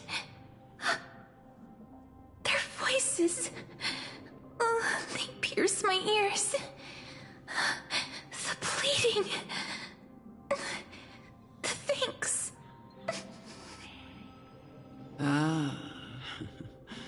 I know that feeling, child. I was once as lost as you are now.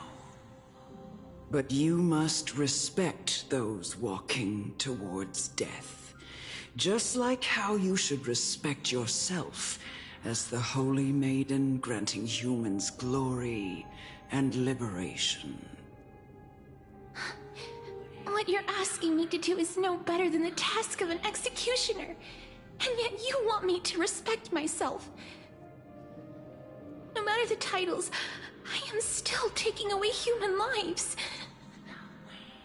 This won't be the first time that Adonia's fanatical nether warriors have faced death. On the contrary, recruits new to the battlefield often run away from their first fight. Death is the mightiest and gravest power in this world, The fact that you can wield it means you are deserving of respect. That's such a twisted reason. Then let me tell you a story. In Idonia, the great swords commonly used by executioners are called Draconian, in memory of Drakon, an elderly executioner.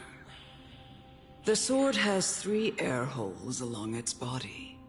If the sword is swung down swiftly and accurately, the holes would make no sound, and the executed would also depart this world quickly and painlessly. But should the executioner have any hesitation, the holes would produce a piercing whistle. On that cue, the screams of the executed are sure to follow. Every executioner after Drakon is to hone their sword skills every day in preparation of future executions. Every swing of their blade must be more resolute than the last, for failing to do so will bring pain. Pain for the dying, as well as pain for themselves. No. I can never get used to this. You misunderstand, child. I am not telling you to get used to it.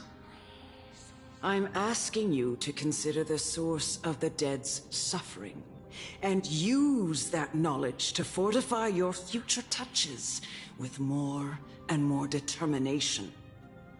Go, walk with the dead, and love them as you love life. Then you'll no longer hear those noises.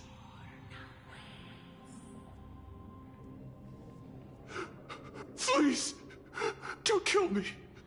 I don't want to die. No!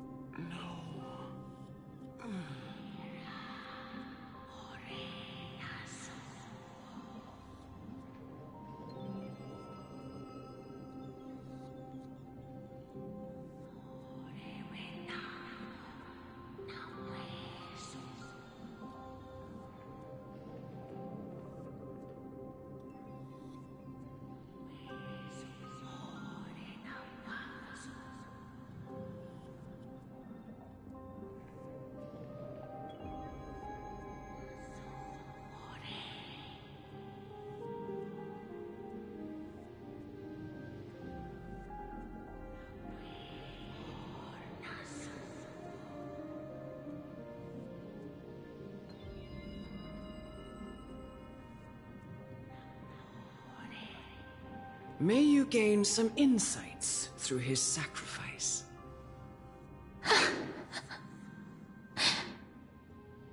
Is this all? No. Come with me. This is just the beginning of your life as the Maiden of War. You executioner!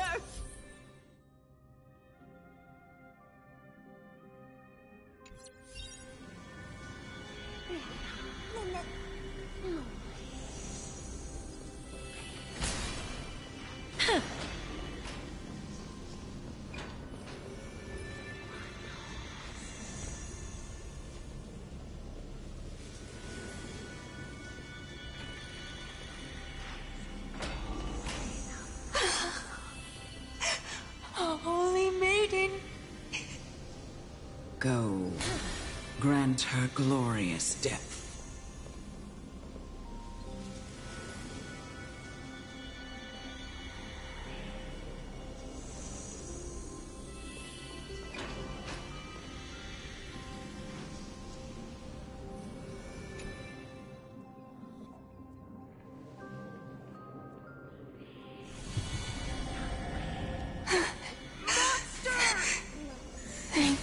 Do it then, executioner.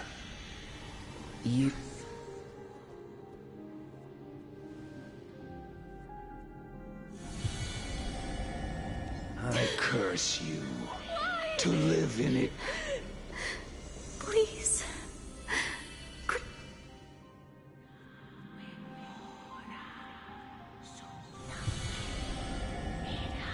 When will this ever end? You murderer!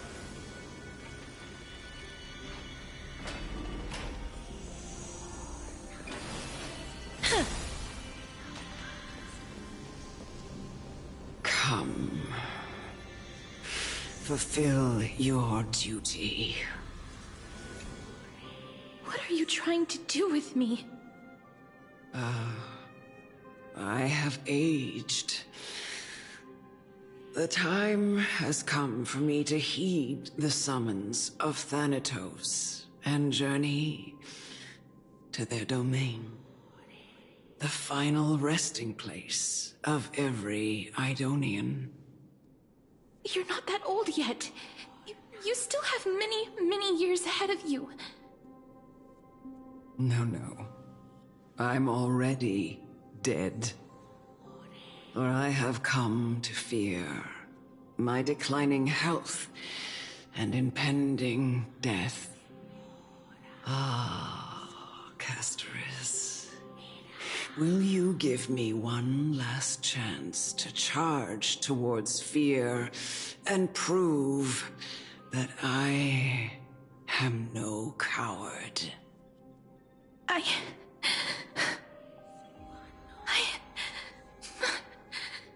can't take this anymore! Child, it was I who brought you here, from the frosty plains, and set your farcical fate in motion. It was also I, Chief Executioner of Idonia, who forced the heavy duty of executing others onto you. I've always known that you have doubts, and even anger about my faith, and about me. I never had a choice. Indeed. We essentially abducted you. Yet you can end any sinful life with just a touch of your fingers. Shouldn't it be easy for you to escape from here? I'll never do that. It doesn't matter how lightly the Idonians take death, or how readily they accept it. I simply can't do it. I knew I was right about you. What do you mean? I've taught you and cared for you as my own daughter all this time because of this blessing that's been with you since your birth. I know no one else in the world would understand the weight of life and death more than you do. In the eyes of an Idonian, death is the end of all life. A destination we will all eventually reach. Humans should not resist it, but learn how to face it. You can only live your life to the fullest after understanding this principle. And when you do, even if you eventually leave Idonia's protection, even if you must carry the curse forever, you can live with your head held high, like everyone else. No! How can I? Come now. It's time.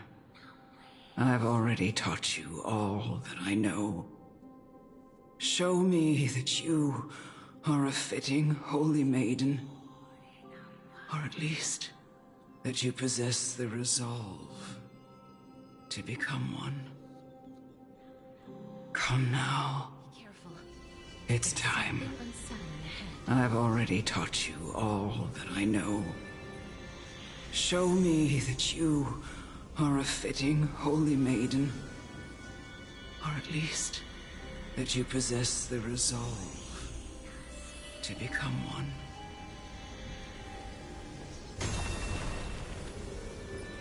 Emerge from your cocoon.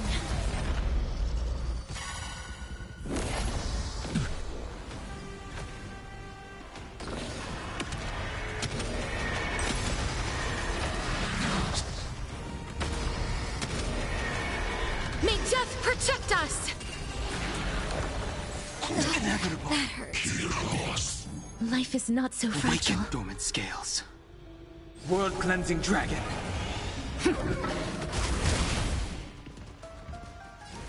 Wilt here. I choose you. Just in time. Just a little something. Think nothing of it. I shall remember I sense a this storm. warmth. Heaven surge. Rise! Me.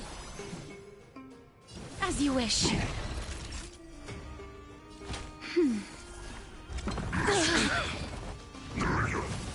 This is being in sync? Mimi! You can do it! Trust me. We can do anything! The strength. That's better. I shall remember this warmth. Wilt here.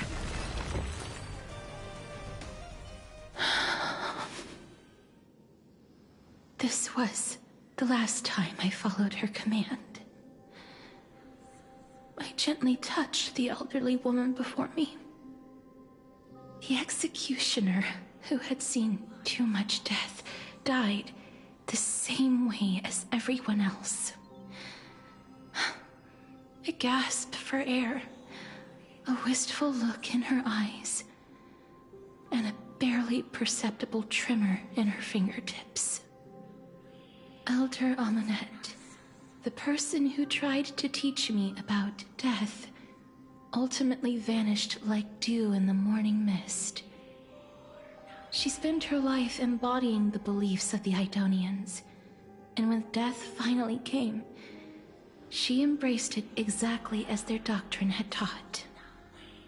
I have nothing but respect for her.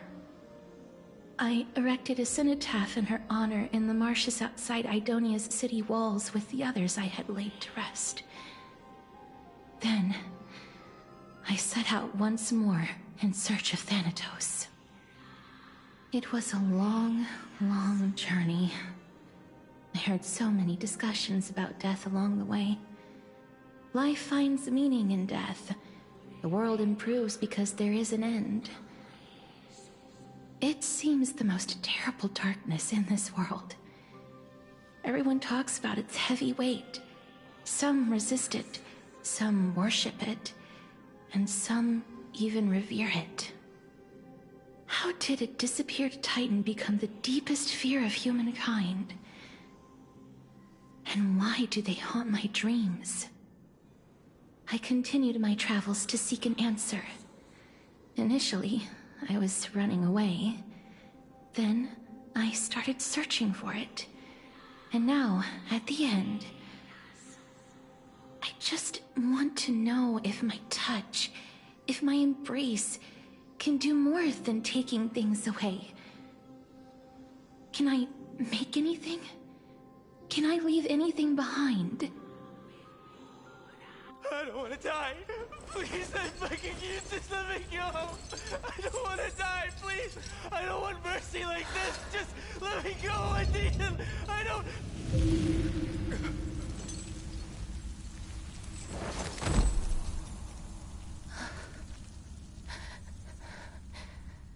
I hate these icy hands.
The Reaper has blessed your hands. Only you can grant them peace.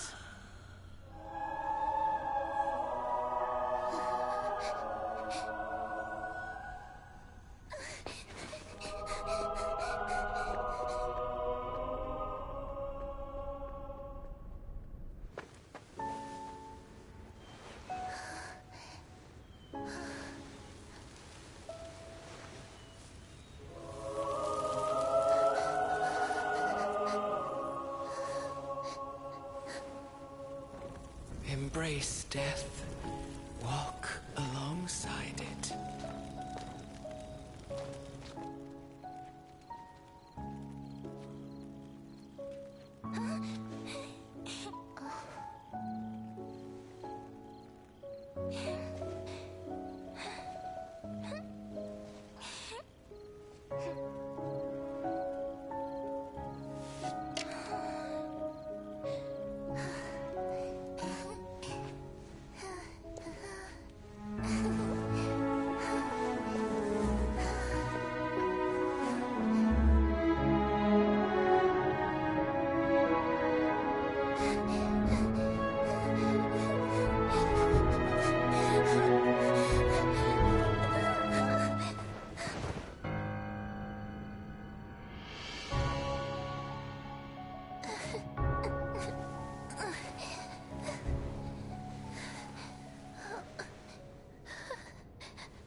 Is that you, Castoris?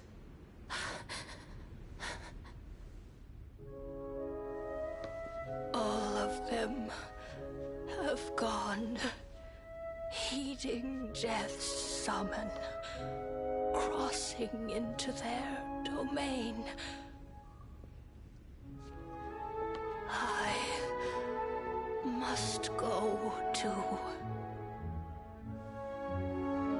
I don't fear it, just I have some regrets. Watching people leave this world again and again, it must be lonely for you. You must want to desperately embrace them before they go. I can't. These hands, they're too cold.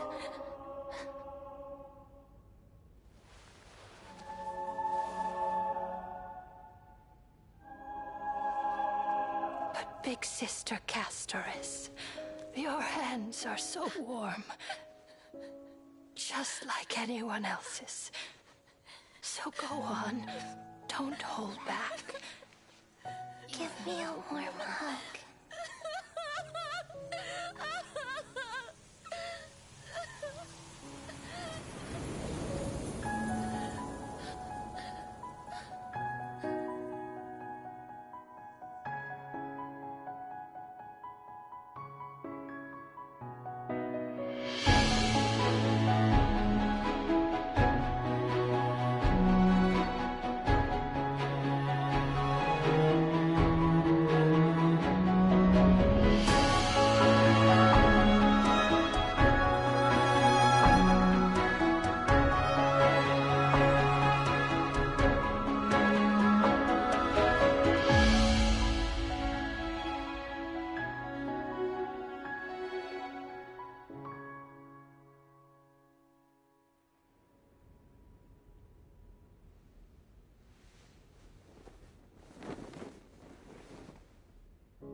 On the day that Oryx's trial ended, you must have had many questions.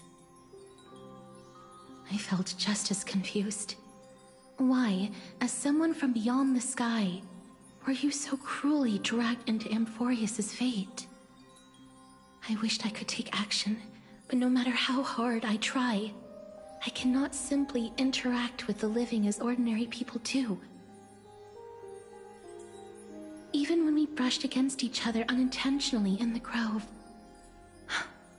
and it was obvious that nothing had happened. When an almost unattainable hope finally welled up in my heart. When I thought that perhaps my touch would no longer bring sorrow,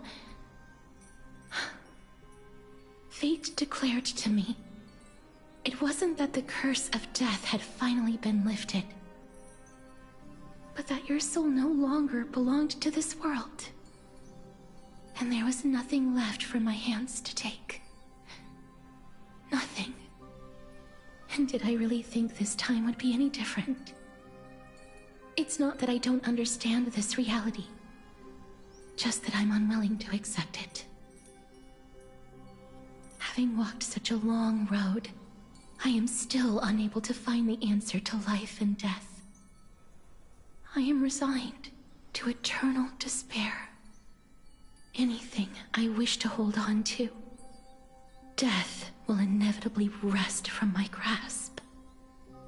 From that moment on, I lacked the courage to confirm it again. Until Oryx laid bare the cruel truth before us.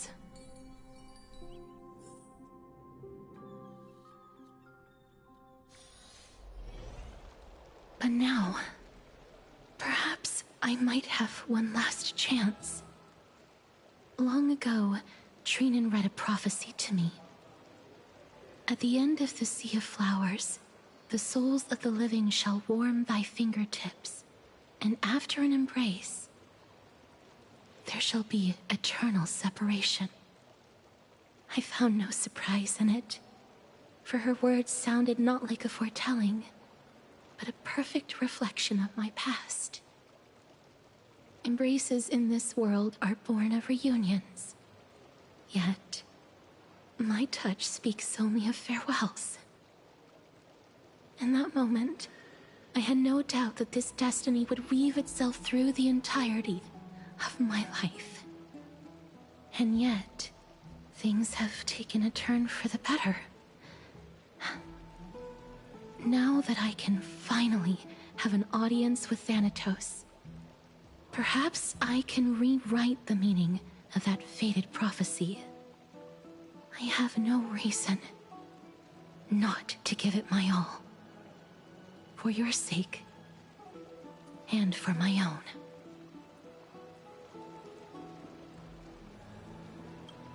With that, I won't have any regrets.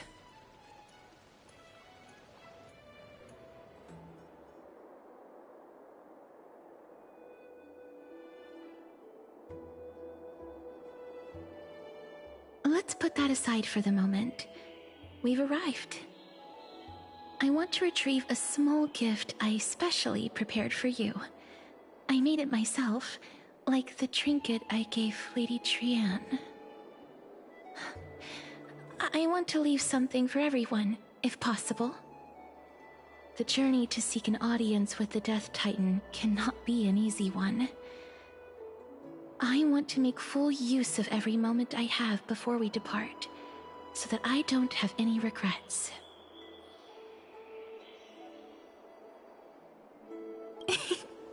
No, it isn't. You'll know when you see it. Look, it's right there. Huh? Where did it go? What's going on?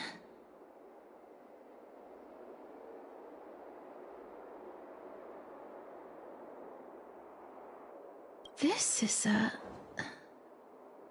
the coin of Zagreus and a slate. So it's her. No doubt about it. This is her favorite symbol. It's Lady Cypher, the demigod of Zagreus whom Lady Aglaya had spoken of. She's a master thief who's left legendary tales all over Amphorius. So many years have passed, yet she's still announcing herself in such a crass manner. Let's just do as the slate says and look for Lady Cypher.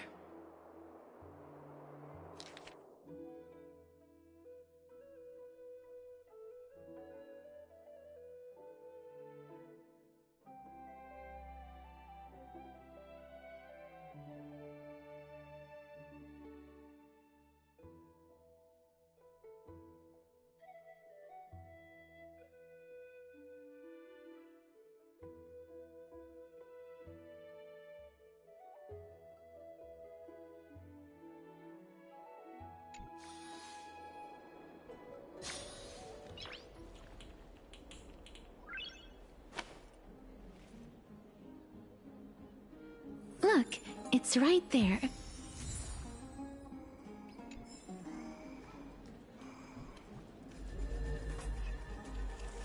We must pursue her.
Is this courtyard a tad too small?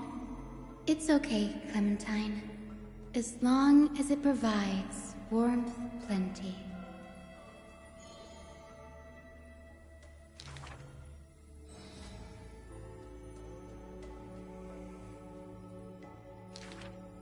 Welcome to the Twilight Courtyard. How can I help you? The end times are coming, and we all wander more and more. Oh, you may heal our wounds, but you cannot cure despair.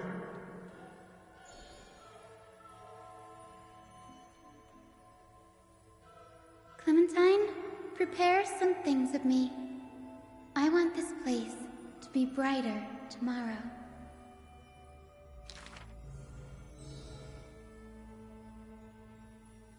Long time no see, Hyacinth! Are you here in Akama for a visit, or do you need help from us? I want some shining things, even if they're considered junk.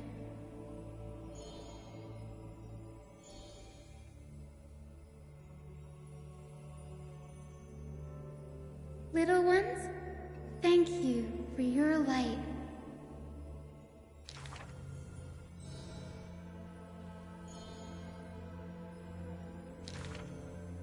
Wow, there's light everywhere. What a warm place.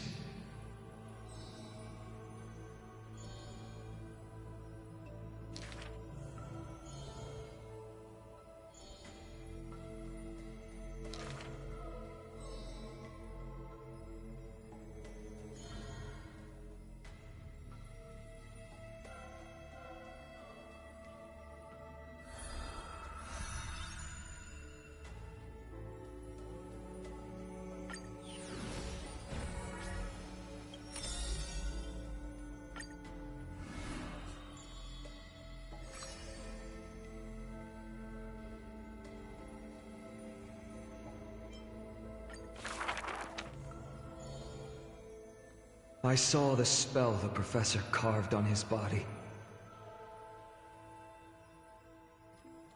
It must be a power most secret, a means for one man to stand against 1,000.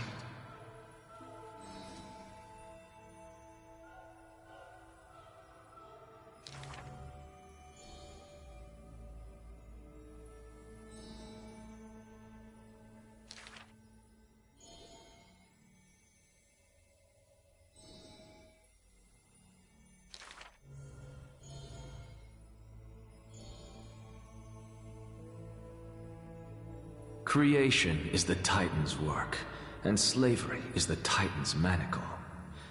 When imitating divine evil, there's no need to invest reason, most pinnacle.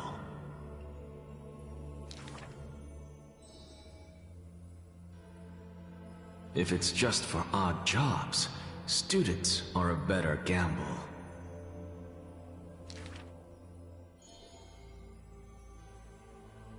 For a wise one, 5 answers reveal creation's secrets, the truth hidden and bold. But a fool learns but not, and is left in the cold. Now, inquire.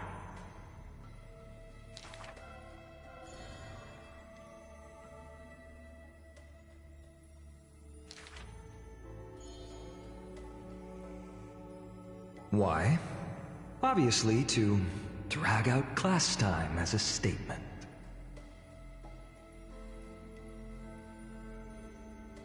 He is panicked by the flow of time, for his work is yet done, yet to implement.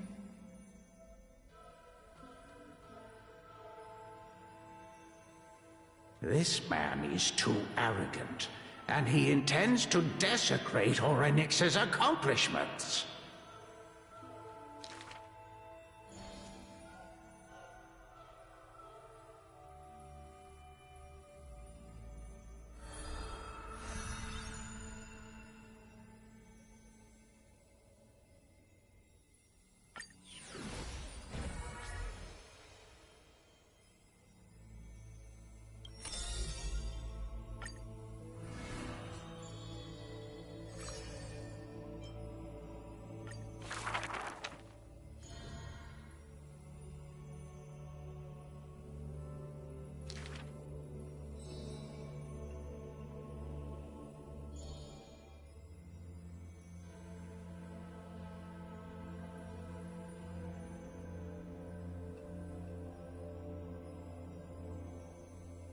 I have always lived in isolation.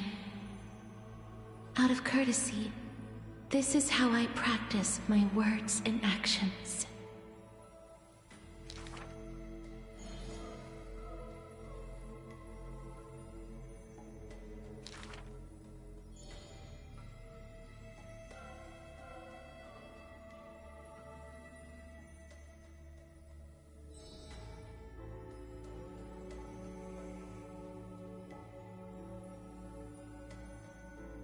Those words are true.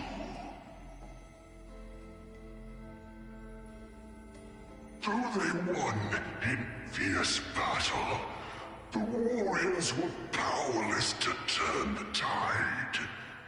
It was the embrace where death dwelled that gave early release from their pain.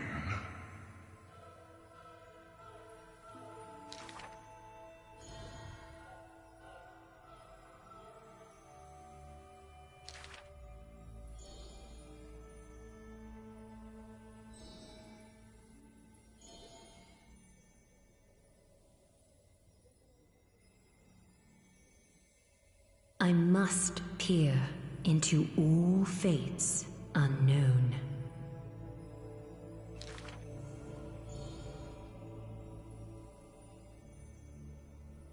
Death is abominable in humans' eyes. Apart from my identity, there's nothing about me worthy of praise.